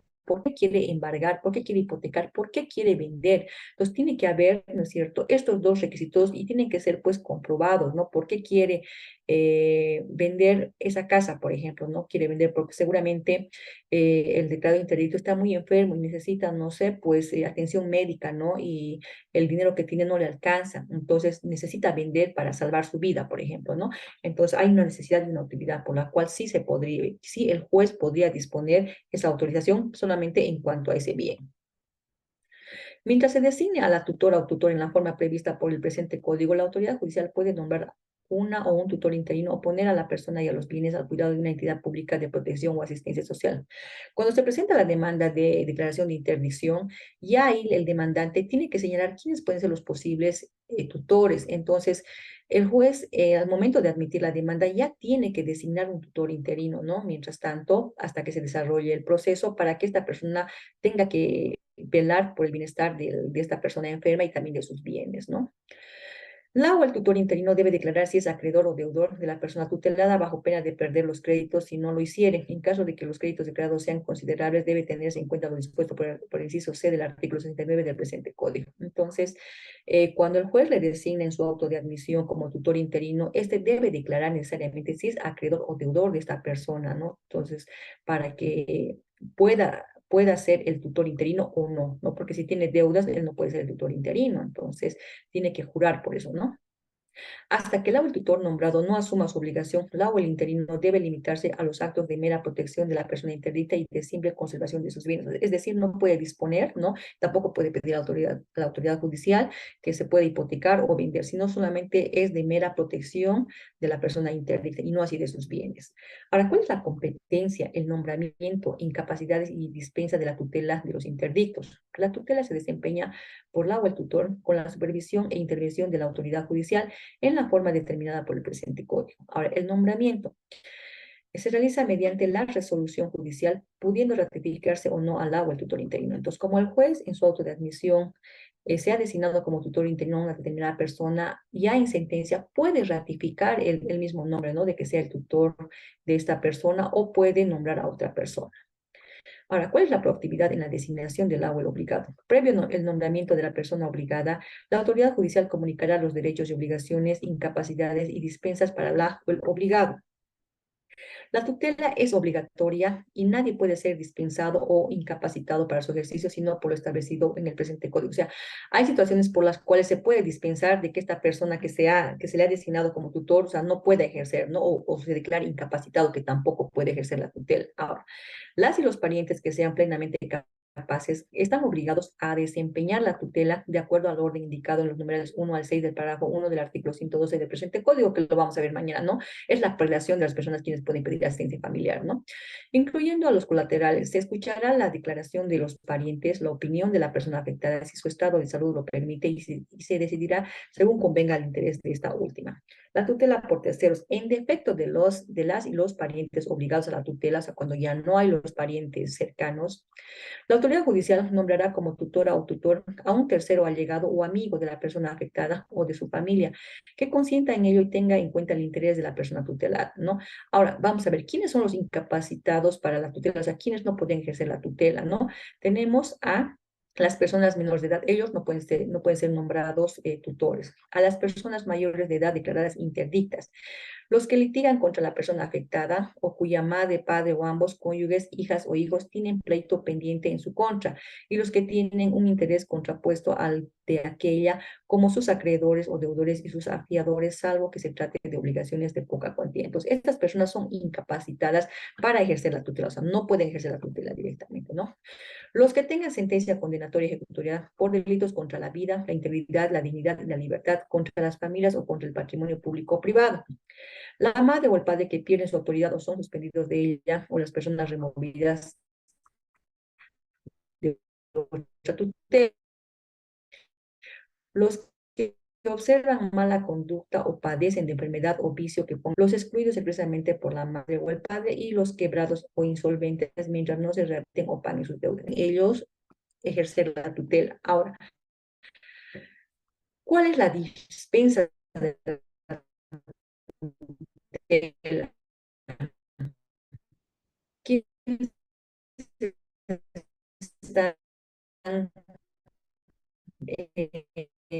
quienes pueden ser dispensados a ejercer la tutela, porque hemos dicho que la tutela los policías tienen 3 hijas o hijos bajo su autoridad o ejerzan otra tutela, residan fuera del lugar donde debe ejercerse la tutela o se ausenten de él con frecuencia por razón de su profesión u oficio y otras establecidas por ley. Entonces, a esas personas se les puede dispensar de no ejercer la tutela, ¿no? Ahora, ¿cuáles son las causas concurrentes y sobrevinientes? Si se acepta la tutela, concurriendo una de las causas enunciadas por el artículo anterior, no puede después obtenerse dispensa por razón de ella. En cambio, si sobreviene durante la tutela, puede pedirse la dispensa, ¿no? El ejercicio de la tutela. El ejercicio de la tutela inicia con la posesión del cargo del tutor, ¿no? Va a hacer el juramento ante el juez, ¿no? Por el cual va a ejercer la tutela. El agua, el tutor cuida de la persona afectada, la representa en los actos de la vida civil y administra su patrimonio. Ahora, ¿qué tiene que hacer este tutor después de haber tomado posesión? Tiene que entregar un plan general. El agua, el tutor, a partir de su nombramiento, en un plazo de 5 días, debe presentar el plan general sobre la manera que se propone cumplir la gestión tutelar respecto al cuidado de la persona tutelada y a la administración de sus bienes. Este puede ser apoyado en su elaboración por una institución de gestión social, ¿no? El plan general además contendrá un inventario estimativo de los bienes de la persona afectada, y la o el tutor prestarán una fianza suficiente que garantice su gestión y será modificada con autorización judicial.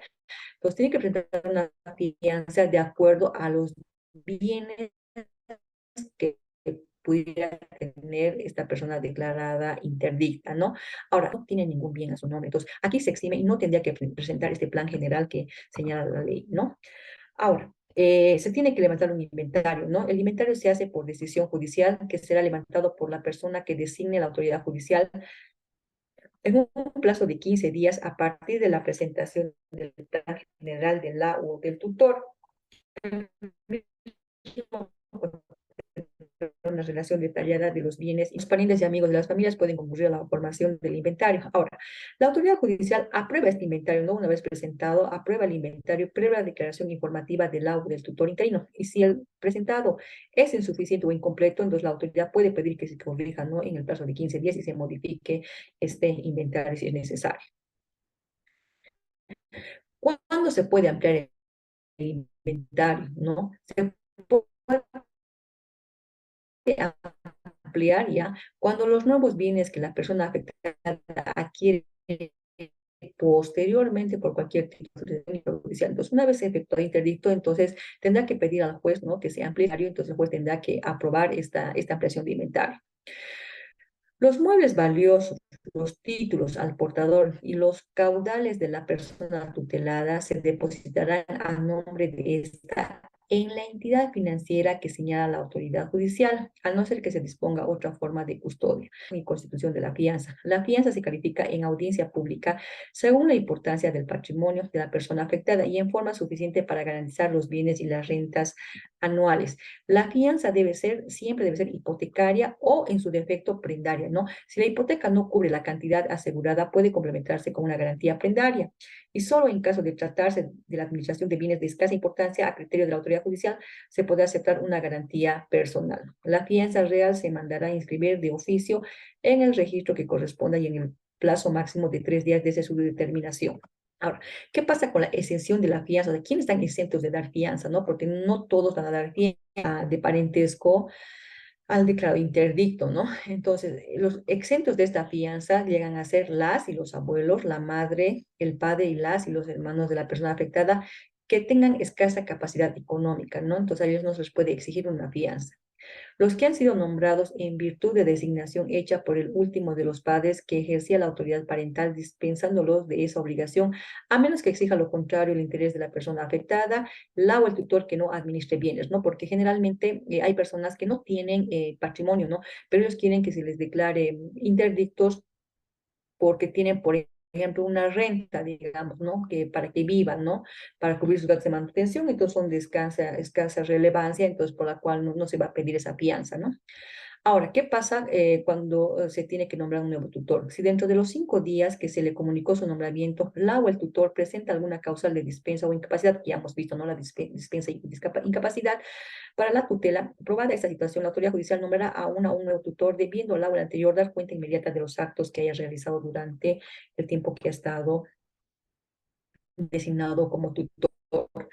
Ahora, en el presupuesto anual, al comienzo de cada año, o el tutor debe presentar necesaria y salud de la persona tutelada y de la administración de su patrimonio, la cual debe ceñirse la gestión de la tutela. El presupuesto debe acomodarse a la condición de la persona tutelada y a sus posibilidades económicas, pudiendo ser modificado en vista de circunstancias que sobrevengan también con la aprobación judicial. La autoridad judicial puede pedir aclaraciones e introducir las modificaciones exigidas en interés de la persona tutelada.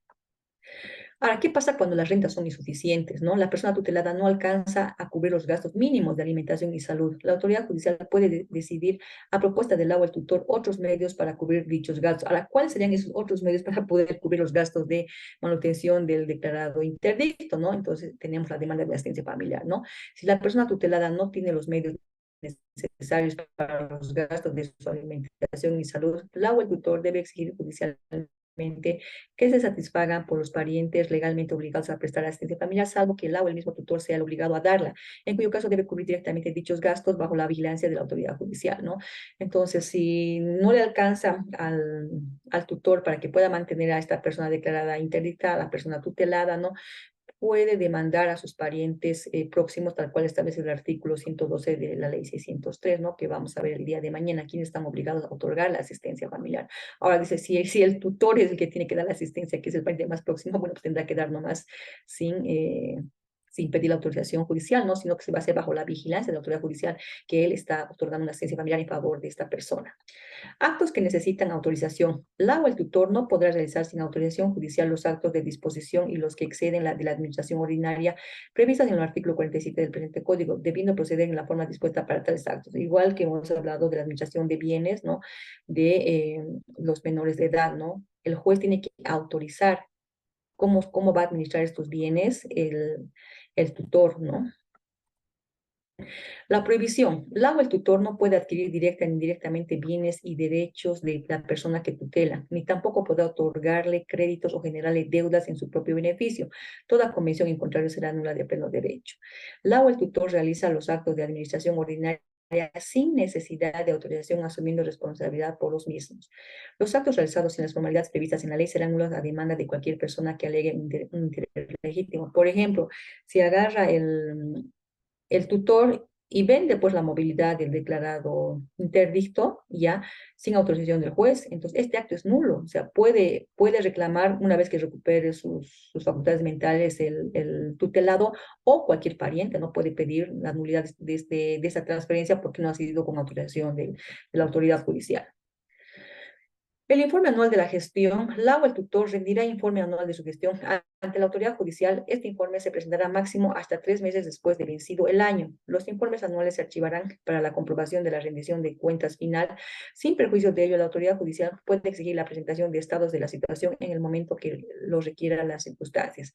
Ahora, ¿cuándo se aumenta o se disminuye la fianza? Si durante la tutela aumentan o disminuyen los bienes de la persona tutelada, la fianza puede ser aumentada o disminuida proporcionalmente, pero no se la cancelará en su totalidad hasta que haya sido aprobada la cuenta de la tutela y extinguidas las obligaciones que correspondan al o el tutor por su gestión. Entonces, si se aumenta el patrimonio, tendría pues que aumentar su fianza. Ahora, si disminuye el patrimonio, tendrá que disminuir la fianza, ¿no?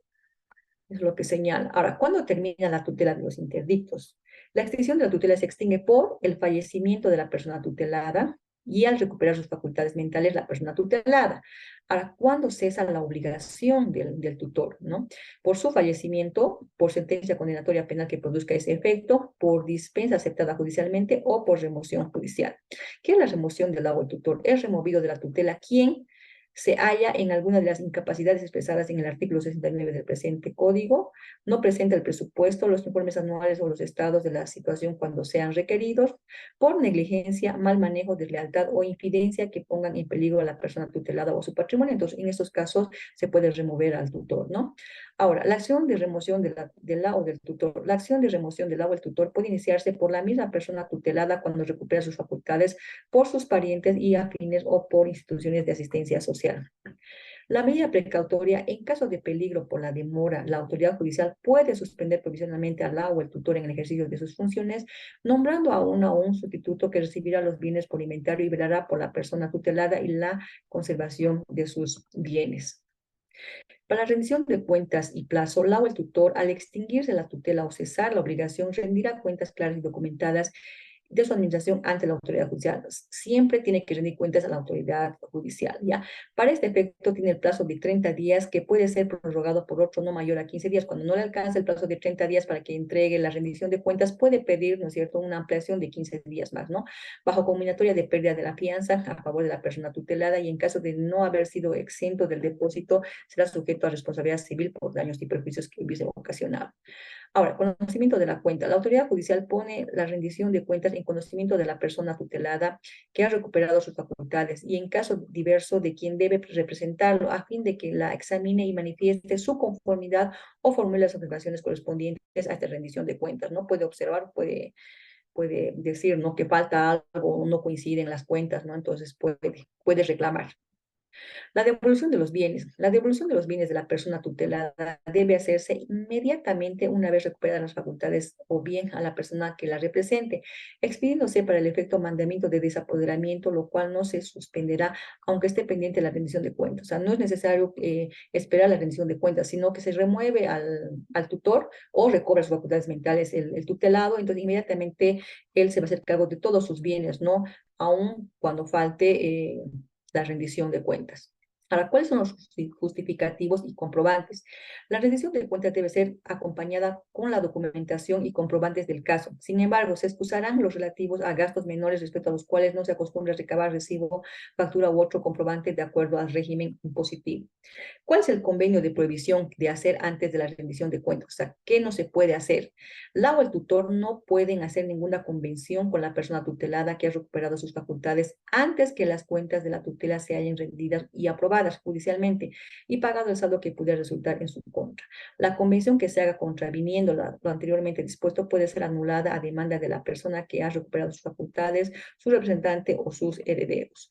¿Cuáles son los intereses por saldos de cuentas? Las deudas que resulten de la rendición de cuentas del lado del tutor al tutelado producen interés legal en las siguientes circunstancias. Cuando las que resulten en contra del lado del tutor desde que fenece el plazo para la rendición de cuentas, cuando las que resulten en contra de la persona tutelada desde que sea requerido el pago a la misma o a su nuevo representante legal y siempre que le hayan sido entregados sus bienes, ¿no? ¿Cuál es la responsabilidad del tutor? Es responsable de los daños que cause a la persona tutelada o al patrimonio de esta por su administración, o sea, es responsable, no es que simplemente le van a remover y no va a rendir cuentas y no, además no va a responder por los daños que hubiese ocasionado al patrimonio del tutelado. La o el quien asuma oficiosamente la gestión de una tutela responde de los actos que realice como si fuera tutor o tutora. Vamos a ver ahora la emancipación, las clases y efectos. ¿Cuál es el carácter de la emancipación y actos del emancipado? La emancipación capacita al menor para regir su persona y administrar sus bienes. La o el emancipado no puede realizar actos de disposición sin observar previamente las formalidades prescritas para enajenar o gravar los bienes de menores de edad. Entonces, el emancipado es aquel menor de 18 años ya y mayor de 16 o de 16 años que puede emanciparse. Ahora, la emancipación por matrimonio o unión libre. La persona menor de edad que constituye matrimonio o unión libre se emancipa de derecho. O sea, se casa, entonces esta persona ya se emancipada, ¿no? Si tenga 16, 17 años, ya se ha emancipado. Ahora, la desvinculación conyugal o nulidad del matrimonio o de la unión libre no lo restablece a su antigua condición. Es decir, que porque se divorcie o se separe no quiere decir que va a volver a ser emancipado. No va a volver a esa condición, salvo que las condiciones físicas o emocionales lo ameriten, ¿no? Lo que será determinado por el equipo multidisciplinario de la Defensoría de la Niñez y Adolescencia. Ahora, ¿cómo se puede emancipar?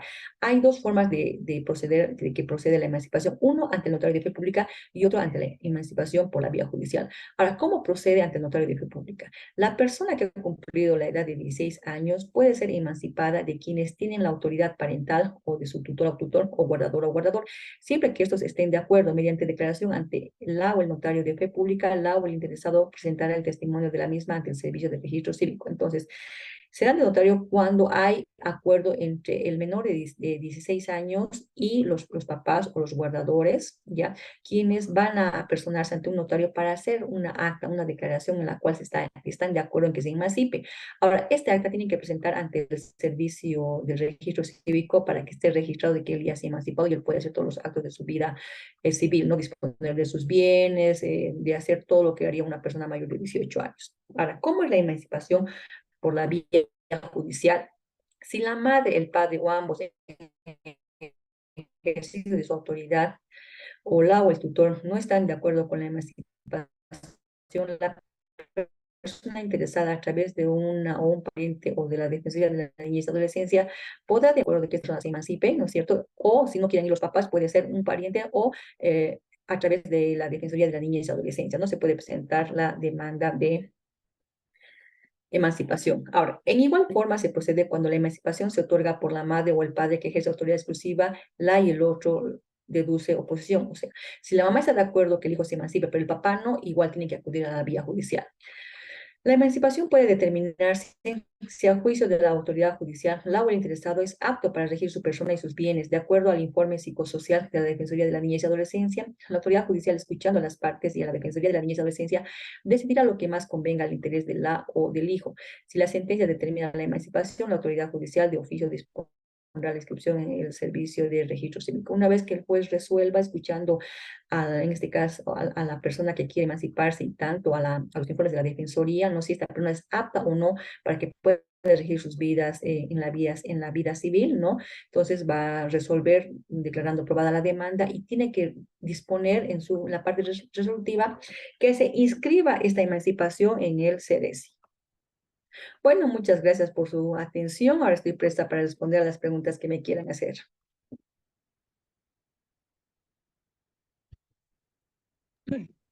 Buenas noches, doctora. Muchas gracias.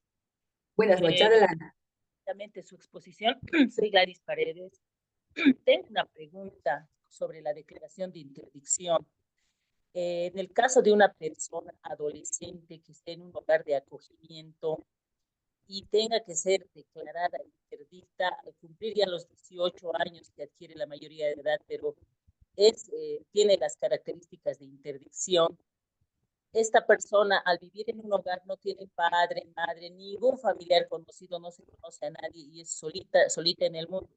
¿A quién podemos proponer como tutor? ¿Quién sería?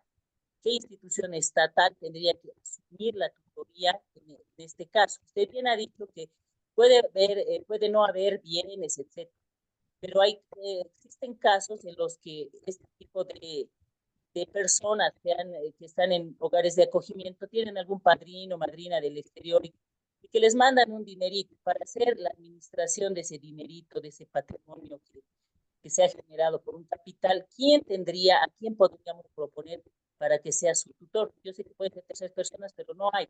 Y necesitaríamos la institución estatal, tal vez que se haga cargo de la tutoría.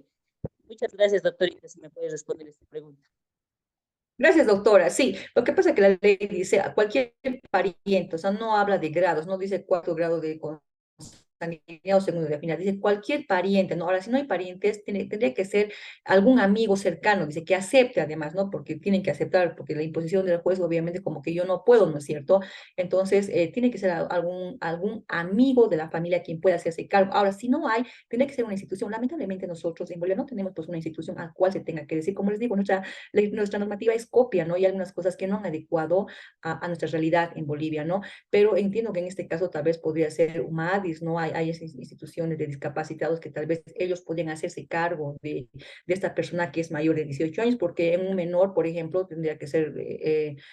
aquí tenemos, por ejemplo, psicopedagógico, ¿no? O sea, hay instituciones en las cuales podría ser, pero al ser mayor de edad, tenemos que buscar una institución que tenga que ver algo con los discapacitados, ¿no? Quien tendría que el juez obligarle a que esta persona se haga cargo y además a que rinda cuentas, ¿no? Si bien, como usted dice, está recibiendo dineros del exterior, ¿en qué, cómo va a gastar, cuánto necesita para su subsistencia? Por ahí tendría que ser, doctora. Muchísimas gracias, doctora. Doctora, buenas noches. Buenas noches, doctora, adelante. Bueno, escribí una pregunta y, bueno, no me quisiera aclararlo. Hay una niña que ha nacido eh, y a la semana de su nacimiento ha fallecido su padre, que tenía bienes. Entonces, sin considerarla a la niña, los tíos, dos tíos, se han declarado herederos y han dispuesto los bienes del padre de la niña. Sí, y al presente la niña ha cumplido la mayoría de edad, ha solicitado su declaratoria de herederos y se ha encontrado con este tema de que los bienes ya habían sido dispuestos. Entonces, ¿cómo ella puede reclamar lo que en derecho le corresponde, que son bienes muebles e inmuebles? Gracias, doctora. Ya, doctor, gracias por la pregunta. Bueno, en este caso, no sé si cuando era niña se ha declarado heredera o no, ¿no es cierto? Porque no nos olvidemos que el Código Civil señala, ¿no es cierto?, 10 años para que se declaren herederos, ¿no? Me imagino que alguien ha tenido que declararse por ella. Ahora, lo que ella tendría que pedir es la nulidad de esa distribución, de esas transferencias, ¿no es cierto?, que se han hecho, porque cuando uno se declara heredero, ¿no es cierto?, en este caso, los que se han declarado que son sus parientes, dice en su declaratoria, ¿no ves?, salvando derechos de terceros, ¿no ve?, de otras personas. En este caso, se estarían salvando los derechos de esta hija, ¿no?, que ahora ya es mayor de edad, quien puede reclamar y puede pedir la nulidad, porque la ley, el artículo 7 es claro, ¿no? Son nulas cuando contravienen a los institutos que están en la ley 603. En este caso, no podían ellos haber distribuido cuando hay una heredera también, ¿no? Quien puede reclamar a través de una nulidad de esas transferencias que hayan hecho, de esas disposiciones que hayan hecho de la herencia, ¿no? Ella como heredera le corresponde también. Esa sería la vía, doctor. Muchas gracias, doctora. ¿Por qué, doctor?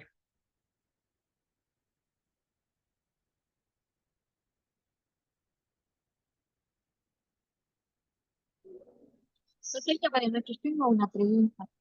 Buenas Quisiera noches. saber si hay un menor de 10 años que ha nacido en Chile, él estaba en Chile, el papá lo ha reconocido en Chile, y al fallecimiento del padre en Chile por enfermedad, ¿se podría hacer eh, un nuevo registro acá en Bolivia, sino que la madre es boliviana? Gracias. Pero ella tiene su registro chileno, su papá es boliviano o chileno. chileno, doctorita, la madre es boliviana. Pero ese certificado le vale, o sea, no es necesario que le reconozcan aquí porque ella ya es reconocida allá. A lo que podían hacer si es que le ha reconocido en el país de allá y ella necesita para aquí, o sea, puede ella obtener porque no tiene un registro ya que esté plasmado en el CERESI. Justamente, doctorita, le han negado el registro aquí en Bolivia a la madre. ¿Qué es lo que se podría hacer? Mm. A ver, ¿para qué quieren sacar su certificado boliviano? O sea, ¿cuál sería, no sé, cuál sería la razón si ella ya tiene un registro chileno, tiene un carnet, tiene un certificado chileno, ella es chilena? No, la madre es boliviana, que está ahí, el padre es chileno. El padre es chileno, pero el padre ha fallecido. Entonces, a la muerte del Ya. padre, la señora que viene acá a Bolivia, porque es boliviana, quiere registrar a la familia aquí en Bolivia para poder meterlo al colegio. Y precisamente le pregunto por eso, es que no le quieren dar punto y decir, Ella le puede registrar porque si ella no tiene, hemos dicho que no puede existir más de un registro. Ella no tiene, ella le podría registrar a su indicación, ¿no? Ella puede registrarle a su indicación con el artículo 15 y el 65 de la Constitución, que no es necesario que vaya el papá, ¿verdad? Si es que ella necesita documentos bolivianos, no puede ella registrarse. artículo 15 dice, no, doctora, Sí, el artículo 65, doctora, con el 65 que vaya y que digan, ¿no? O sea, que le registre, y el 15 de la ley 603 tendrían que registrarla, porque ya no tiene ningún registro boliviano. claro que sí, no lo tiene. Gracias, doctorita. ¿Por qué, doctora? Doctor, podemos leer, creo que hay chat, no sé si podemos responder esos chats que han escrito. Claro que sí, doctorita, adelante, por favor.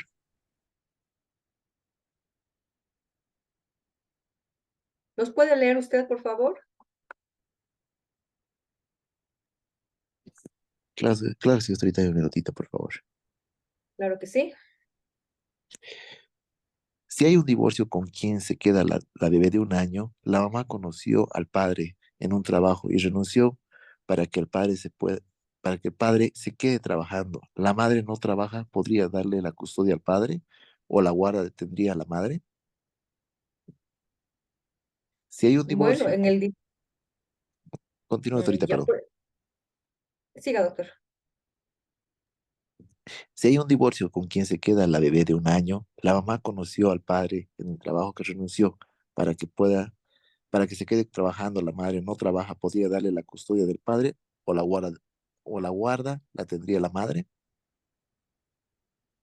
Bueno, la abuela la puede tener cualquiera de los progenitores, la mamá o el papá, ¿no? O sea, no está muy clara la pregunta, pero lo que quiero entender es que la guarda puede ser por cualquiera de ellos, ¿no? Se tendría que, puede ser por acuerdo de ellos, con quién se va a quedar la bebé, o puede ser mediante un proceso judicial, ¿no? ¿Quién va a tener la guarda? Ahora, entiendo que por el trabajo, obviamente son inamovibles, ¿no? Durante 1 año, ¿no?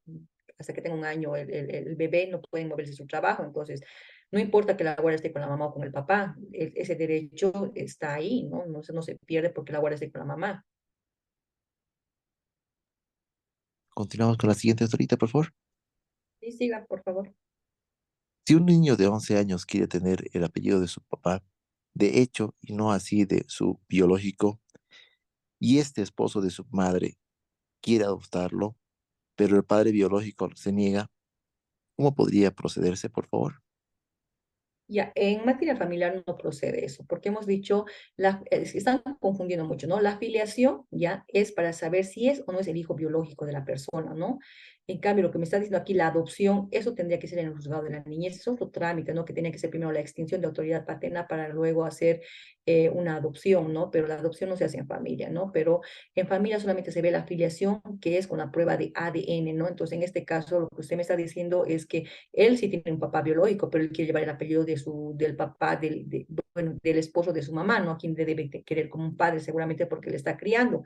Pero esa adopción, colega, se hace en el juzgado de la niñez, ¿no? No se hace en familia. Si hay un divorcio con quien se queda Si hay un divorcio, ¿con quién se queda la bebé de 1 año? La mamá conoció a su padre en el trabajo y renunció para que el padre se quede trabajando. ¿Podía darle la custodia al padre o la guarda tendría que ser con la madre? Es la misma pregunta que me ha hecho hace rato, doctor. En Dime. este caso, como le he dicho, o sea, no importa con quién se quede la guarda, no si con la mamá o con el papá, no por eso el papá va a perder el trabajo, porque entiendo que se han conocido en el trabajo, ella ha renunciado para que él se quede en el trabajo, ¿no ve? Y tal vez por la inamovilidad me está queriendo preguntar, no está muy clara la pregunta, ¿no? Pero la guarda puede ser para cualquiera, pero se entiende obviamente que los niños al ser menores de 1 año necesitan de su mamá, ¿no? Porque la mamá tiene los mejores cuidados. No voy a decir que los papás no puedan cuidar, pueden también cuidar, ¿no? Pero por lo delicado que es, generalmente las mamás se hacen cargo de los hijos menores, ¿no? De los bebés, ¿no? Pero puede ser Cu- para cualquiera la guarda. Cuando el niño ya tiene 11 años, ¿se puede plantear la impugnación de filiación y tiene la duda de paternidad? Se puede plantear la impugnación de filiación, doctor, pero como le había manifestado en lo que he expuesto, el artículo 20 es claro, dice, ¿no es cierto? Cualquier persona que se siente afectada, ¿no? En este caso, si ya tiene 11 años, no puede acudir a la negación de paternidad, sino a la impugnación de filiación, pero tendría que ir de la mano con el artículo 21. ¿Cuál es la causal de la impugnación de filiación? Ahora, si en otros distritos se están tramitando con el artículo 20, magnífico, pues puede interponer la demanda de impugnación de filiación. ¿Es posible demandar la asistencia familiar sin un reconocimiento de advientre? ¿Sí? Es suficiente que la persona, en este caso la demandante, quien está embarazada, ¿no? Presente solamente su carnet del Seguro Social en las cuales hacen sus controles prenatales. Con eso se puede demandar la asistencia familiar, es caso la indicación, ¿no? Entonces, lo que tiene que precautelar es el interés superior de ese gestante, ¿no? Entonces, se puede admitir la demanda de asistencia familiar con eso. No es necesario que sea reconocido ante el CERES, no es necesario el reconocimiento al vientre. ¿Qué pasa si el papá amenaza a la madre con quitarle al bebé de 1 año si llegara a separarse? Si recibe violencia psicológica y económica por parte del padre, ¿podrían darle la guarda al padre, el juez?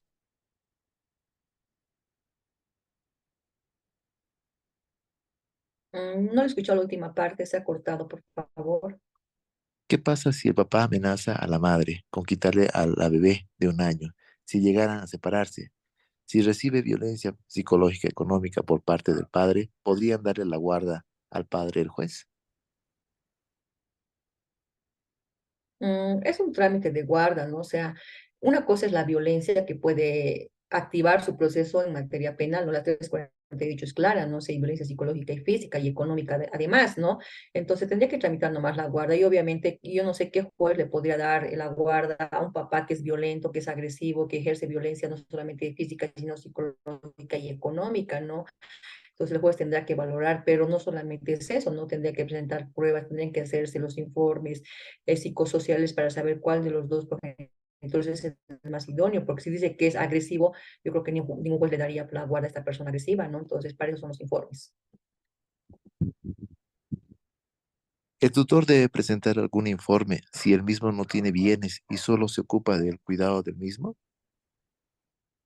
No le entiendo la pregunta, por favor. Sí, está mal planteado. Ahorita pasamos a la siguiente, por favor. Ya. Buenas noches, doctorita. En el caso de una persona que tiene síndrome de Down y su padre murió, ¿se puede tramitar la declaración de interdicción para que se pueda estar a cargo de otro familiar? A ver, el síndrome de Down, hay que entender si esta persona no tiene las facultades mentales para ejercer su vida civil. Yo creo que el síndrome de Down no va por ahí, porque solamente se puede declarar interdicto a aquella persona que está mal de sus facultades mentales y psíquicas. Solamente para ellos es la declaración de interdicción. En este caso, el síndrome de Down es una discapacidad, ¿no? Pero no para que se declare interdicto, ¿no? Pero seguramente hay algún familiar que tenga que hacerse cargo, ¿no? De esta persona. Porque aquí, por ejemplo, en Sucre, le comento, han abierto una pizzería que es justamente de personas con síndrome de Down, que ellos es como una terapia para ellos y venden, o sea, hacen pizzas. Entonces, no están, a no ser que esta persona con síndrome de Down tenga múltiples discapacidades, y entre ellos sea la intelectual, ahí sí se podría, ¿no?, declarar interdicto, pero para eso necesitamos la prueba, la pericia, ¿no?, del psiquiatra que nos diga que si puede o no puede desenvolverse en la vida cotidiana, ¿no?, y disponer de su patrimonio como de su vida, ¿no? ¿Qué pasa con la madre que tenía la guarda y viaja a trabajar al exterior y sus hijos se quedan con sus abuelos? ¿Estos pueden pedir la guarda? A ver, cuando entre los dos progenitores hay que diferenciar las guardas, ¿no? Hay dos tipos de guardas, la guarda de hecho o la natural, que es la que tiene, por ejemplo, la mamá, ¿ve? Porque la mamá ha tenido al hijo y siempre ha vivido con el hijo, entonces esa se llama guarda natural o guarda de hecho. Ahora, la guarda judicial es cuando han entrado en un pleito el papá y la mamá y el juez le ha dado la guarda a la mamá, por ejemplo, ¿no? Entonces es la guarda judicial. Ahora, si la mamá tiene la guarda y se ha ido a Chile, por decir, o a Argentina y ha dejado con sus padres, ¿ya? No es necesario, o sea, la guarda la sigue teniendo la mamá, solamente por cuestiones laborales ha dejado al cuidado de sus papás, entonces no es necesario, ¿no? No es necesario. Ahora, a no ser que realmente los abuelos necesiten esa guarda para hacer algunos trámites, no sé, representarse en el colegio o le estén exigiendo para algo, entonces tal vez ahí ellos podrían pedir la guarda a la mamá y al papá, ¿no? Hacer un trámite, pero esto es en el juzgado de la niñez y adolescencia. ¿Qué pasa si el padrastro reconoció voluntariamente? Ahora están separados. Se firmó un acuerdo de asistencia que fue homologado. Ahora el padrastro quiere renunciar a esa paternidad, aduciendo que no es el padre biológico. Justamente se están agarrando el artículo 20 que dice cualquier persona que se sintiera afectada, él va a decir, obviamente, claro, que no es su hija biológica y que ahora quiere demandar, ¿no? Como les he dicho, colegas, en algunos distritos sí están aceptando la impugnación de afiliación, aprendamos de esta manera, y en otros distritos, otros jueces no están aceptando esa tramitación, ¿no? Porque el artículo 20 es claro, ¿no? O sea, es extenso, es amplio para cualquier persona que se sintiera afectada con esta afiliación, pero otros están exigiendo que el 20 vaya con el 21 de la mano, ¿no? Entonces tendrían que decir a cuál de esos requisitos está presentando su demanda, pero sí se podía presentar, ¿no? Con el artículo 20 la impugnación de afiliación. En este caso, si él, ¿no es cierto?, sabía que no era su hijo biológico, pero le ha reconocido, ahora no podía desconocer, entonces tendría que tramitarse y bueno, el juez tendría que valorar ahí si le va a dar curso o no a esa impugnación de filiación, porque como manifiesta, él sabía que no era su hijo, porque la quería la mamá y estaba enamorado, se ha casado y le ha reconocido. Ah, no, ahora que se ha peleado, ya no quiere nada con la mamá, o sea, ya no es mi hijo, o sea, los hijos no son pues objetos, ¿no? Para que uno pueda decir ahora sí y ahora no, entonces eso tendrá que ver la autoridad judicial, ¿no? Si le va a dar curso o no, pero sí podía plantear como una impugnación de filiación. La última consulta, doctorita. En caso de haber un divorcio y la menor cumplió recién 1 año y toma pecho de la madre y la madre no trabaja, ¿el padre podría pedir la custodia de la bebé? Bueno, son similares las preguntas que están haciendo. Claro, pueden pedir, o sea, a ver, no se puede negar el acceso a la justicia a nadie, ¿no ven? En este caso, el papá puede pedir la custodia, puede pedir la guarda, pero falta saber si el juez le va a dar o no le va a dar recursos, tomando en cuenta primero que, ¿no? La edad, la menor, ¿no? Una menor de pecho que necesita. Ahora, hay que ver también la condición de la mamá. ¿Qué tal la mamá? De bien, la mamá no le da los alimentos, ¿no ve? Entonces, o sea, no puedo decir si le va a dar o no le va a dar, no es como que 2 más 2 son 4, en derecho es interpretación, entonces lo que se tiene que ver es quién tiene las mejores condiciones, porque como digo, así sea una bebé de pecho, puede ser que la mamá no le dé las condiciones, entonces tiene que darle al papá, o de lo contrario, no, si realmente la mamá es buena madre, le das condiciones materiales, emocionales, entonces sí, entonces, como personas de derecho tenemos que nosotros presentar las demandas con las pruebas correspondientes, ¿no? Eso es lo que corresponde además, ¿no?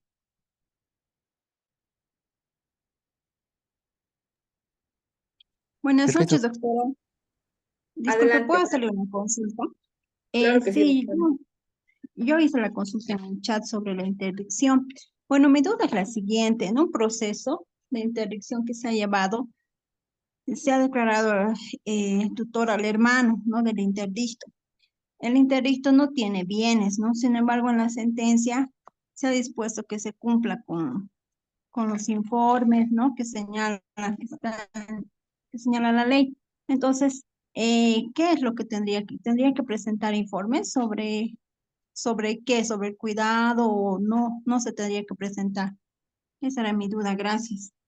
Ya, bueno, la ley es clara, ¿no? La ley dice, si no tiene bienes patrimoniales, están exentos de presentar el informe o el plan general, porque no tiene, o sea, sobre qué va a presentar, ¿no? A no ser que tenga una renta, ¿no? Tal vez por la renta sí podría irse al dinero, ¿no? Entonces, decir cómo va a gastar, digamos, le mandan, no sé, pues 100 euros, por ejemplo, no sé, o 1000 euros, no sé cuánto es, o sea, es nomás el dinero fuerte, sí tendría que presentar un plan, cómo va a gastar ese dinero, ¿no ve? Pero si no hay y es lo mínimo, o sea, no tendría por qué el juez exigir en este caso que presente un plan, porque no tiene nada, o sea, ¿cómo va a ser un plan de algo que no existe, que no hay, sería innecesario? En este caso, tal vez recordarle al juez y decirle, no, señor juez, esta persona tutelada no tiene ningún bien a su nombre, entonces, ¿qué plan voy a presentar? ¿Sobre qué va a versar? Entonces, para que el juez le diga, ¿no? Doctorita, una preguntita más de mi parte, por favor. En Sí, adelante. caso de interponerse ante un juez de familia una demanda de homologación de acuerdo transaccional sobre asistencia familiar, que presenta la demandante dos acuerdos firmados en la misma fecha, uno de 450 bolivianos mensual y otro como indicando que es un compromiso de pago para situaciones futuras del menor de 30.000 bolivianos a pagarse en un año. El demandado se ha opuesto al segundo acuerdo porque el primero ya fija una asistencia familiar mensual y la otra es, el otro documento es imposible de cumplimiento en un año por situaciones difíciles que la ha sobrepasado. La juez puede homologar ambos documentos o habría una notoria duplicidad en relación a homologar acuerdo de asistencia familiar por 450 el primer documento y el segundo por 30.000 y es algo muy excesivo. ¿Se puede dar curso a esta homologación? ¿Es competente la juez para hacer esto o qué se debería hacer? Los documentos son de Habiendo la misma planteado fecha. posición la otra parte, habiendo Los, planteado la oposición los documentos son de la misma fecha, doctora. de la misma fecha. Ya. ¿Y cuál se ha presentado primero? Los dos se han presentado para solicitando la homologación y la juez De los, en sentencia ha homologado el primero, pero el ya. segundo lo ha derivado a proceso contencioso ordinario o extraordinario. Se ha declarado competente, sin embargo, en esa misma audiencia ella no ha homologado el segundo, pero para ir a un proceso extraordinario, ordinario, la figura del instituto jurídico para demandar no existe, es innominado en el código de familias. Entonces, ¿qué se debería hacer, doctora? Bueno, lo que pasa, doctora, es que se tiene que homologar. A ver, si la parte presenta dos documentos, el juez tiene que homologar porque le están presentando para la homologación. ¿Ahora qué correspondería? Homologados los documentos, que se pida la nulidad de ese documento, ¿no? Ahora, o sea, yo no sé por qué han firmado la misma fecha dos documentos diferentes. ¿Cuál es la razón? ¿Por qué han firmado así? Lo que manifiesta el demandado es que el padre de la señora, o sea, el abuelo del niño, lo quería patear y le ha dicho, vas a firmar esto más, y el otro se ha sentido obligado a firmar en la misma fecha.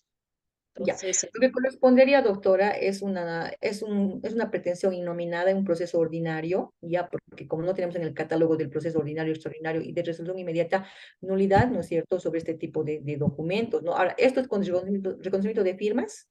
no, es privado, no tiene reconocimiento de firma. Pero ¿y el otro documento tampoco tenía Tampoco, reconocimiento? pero ese sí lo ha homologado la jueza, no, él Ya. correspondería, porque ese sí es mensualmente y está definiendo de manera clara una asistencia familiar, pero el otro ya es arbitrario, por 30.000 bolivianos en un año no se ha pagado y ese más quiere hacerlo homologar. La nulidad de ese documento es necesario pedir, pero no encuentro, digamos, el instituto jurídico dentro del proceso ordinario o extraordinario para presentar esta, bajo qué título, además, que la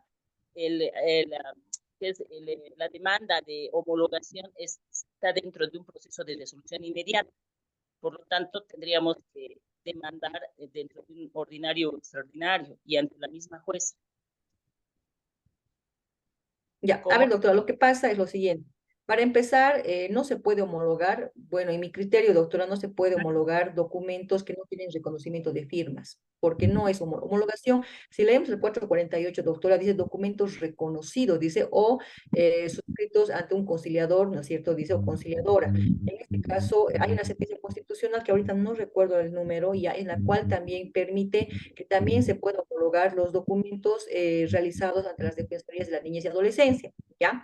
En este caso, si los dos documentos no tienen reconocimiento de firma y son privados, para mí que el primero no podía reconocerse, porque la ley es clara, perdón, no se podía homologar, ¿no ve? Lo que correspondía a esos dos documentos, doctora, es intimación de pago a los dos, ¿no ve? Intimación de pago para que la parte pueda oponer la excepción, ¿no es cierto? O oponerse a que se homologue ese documento, y ahí ya existiría la contradicción, ¿no es cierto? El contradictorio, y bueno, pues la juez tendría que ver que ese proceso, o sea, tendría que llevar adelante como un proceso de asistencia familiar para los dos documentos, doctora. Pero yo no sé cómo tramitan en otro lado. Como le digo, el 448 es claro, dice: se homologa aquellos documentos que tengan reconocimiento de firmas y rúbricas y aquellos suscritos por el conciliador. La sentencia constitucional también señala que se puede también homologar los documentos, son válidos los documentos suscritos ante la Defensoría de la Niñez y Adolescencia. Entonces, estos documentos son los únicos que se pueden homologar. En el otro caso, tendría que ser la intimación, pero para eso se tiene que notificar a otra parte para que se oponga o no al documento. Y en este caso, si se oponía el señor, tenía que haber tramitado y, bueno, ver la doctora si corresponde o no corresponde que se homologue ese documento.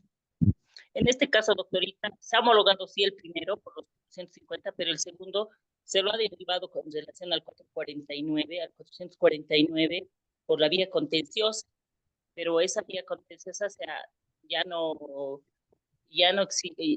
existe nominación dentro de la ley 603 sobre qué instituto jurídico vamos a basar la demanda, el proceso ordinario y extraordinario para pedir la nulidad de este segundo documento, toda vez de que ya un primer documento ya está señalando la asistencia familiar. Claro, ya hay una base, ¿no? Pero como le digo, doctora, yo igual, como le digo, o sea, yo no encuentro ninguna normativa, ¿no es cierto?, por la cual no sé, pues la doctora primero hay homologado sin cumplir con el 448, ¿no ve? Porque no están cumpliendo, ¿no? Lo que sí correspondía es la tercera parte del 448 en la cual señala, o la segunda parte, perdón, en la cual señala cuando no tiene reconocimiento de firma, se tiene que intimar a la persona, o sea, no homologar directamente, tenía que haber intimado en los dos documentos y recién de ahí entra la controversia, ¿no? Claro.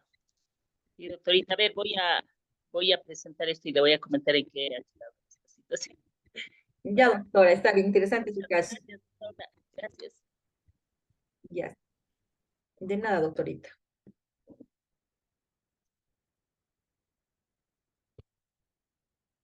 Buenas noches, doctora. Buenas noches, adelante, doctora. Doctora, disculpe, la consulta es la siguiente. En un proceso de guarda, en la sentencia se fijó obviamente la guarda a favor de una abuela, y para ambos padres se fijó también una asistencia familiar. Esta sentencia estaba sujeta a homologación. Pero la parte interesada, por motivos de viajes y demás, no hizo homologar esta sentencia ante el juzgado de familia. Después de 6 años, recién ella me indica que quiere recoger la sentencia, porque tampoco había recogido una sentencia ejecutoriada y tampoco hizo la homologación. Ahora, la preocupación de la señora es si esta va a correr a partir de la fecha de la sentencia o a partir de la fecha de la homologación de la sentencia. Ya, a ver, queridos colegas, mañana tenemos clase, mañana voy a explicar lo que es la asistencia familiar, lo que usted me está preguntando, pero bueno, le voy a responder, doctora, ¿no? Vale. Los documentos que ya tienen reconocimiento de firmas, ya se puede homologar y corre desde la suscripción del documento o desde la fecha que dice el documento, no desde la sentencia, doctora, desde ahí corre la asistencia familiar, que no se preocupe la señora. Ah, ya. En el caso de que ella haya realizado su proceso el 2016, entonces, por más que no haya hecho homologar la sentencia al juzgado de familia, igual correría desde la fecha de la sentencia. A ver, es que me está hablando de una sentencia, ¿de dónde, doctora? Yo estoy entendiendo que es un Eh, documento. no, es justamente juntamente con el proceso de guarda Ya, en el juzgado de instrucción penal niño, niña, adolescente, se fijó también en la misma sentencia asistencia familiar de los progenitores, que no estarían con la guarda temporal del menor, porque esa asistencia se fijó hacia la abuela del menor. ya. Entonces, en la sentencia se indica una asistencia familiar para ambos padres. Y esta no ha sido homologada ante el juzgado de familia, porque eso es lo que indicaba la sentencia. Ya, doctora, este clasito está complicado. Yo quisiera que mañana lo veamos para que todos podamos compartir esto. Sin embargo, doctora, no se puede homologar una sentencia. O sea, el juez no puede homologar una sentencia de otro juez, ¿no ve? No se puede. Entonces, Claro, esa eh, era la duda. No, no se puede homologar, doctora. Lo que sí, lo que lo estoy entendiendo, doctora, es de que dentro de un proceso penal, como medidas provisionales, seguramente se le hace fijado la asistencia familiar, pero la señora tiene que haber entablado la asistencia familiar en los juzgados de familia, porque los juzgados de familia nosotros no homologamos una sentencia en materia penal. La señora debió haber entablado su demanda como prueba esa resolución del juez en la cual se le ha fijado la suma de dinero. En este caso, yo no sé cómo la señora ahora va a cobrar ese monto de dinero que hasta la fecha ella no ha acudido a los juzgados en materia familiar, pero lo veremos mañana, doctorita, eso con más calma, ¿le parece? Ya, ya, doctora, está bien, gracias. ¿Por qué, doctora? Bueno, doctorita, una brillante ponencia. Concluimos hoy la clase, por favor. Gracias. Bueno, hasta mañana, colegas. Nos vemos mañana. Muchas gracias. Buenas noches. Que tenga un descanso reparador, doctorita. Muchas gracias. Gracias, buenas noches. Buenas Gracias, profesor. noches.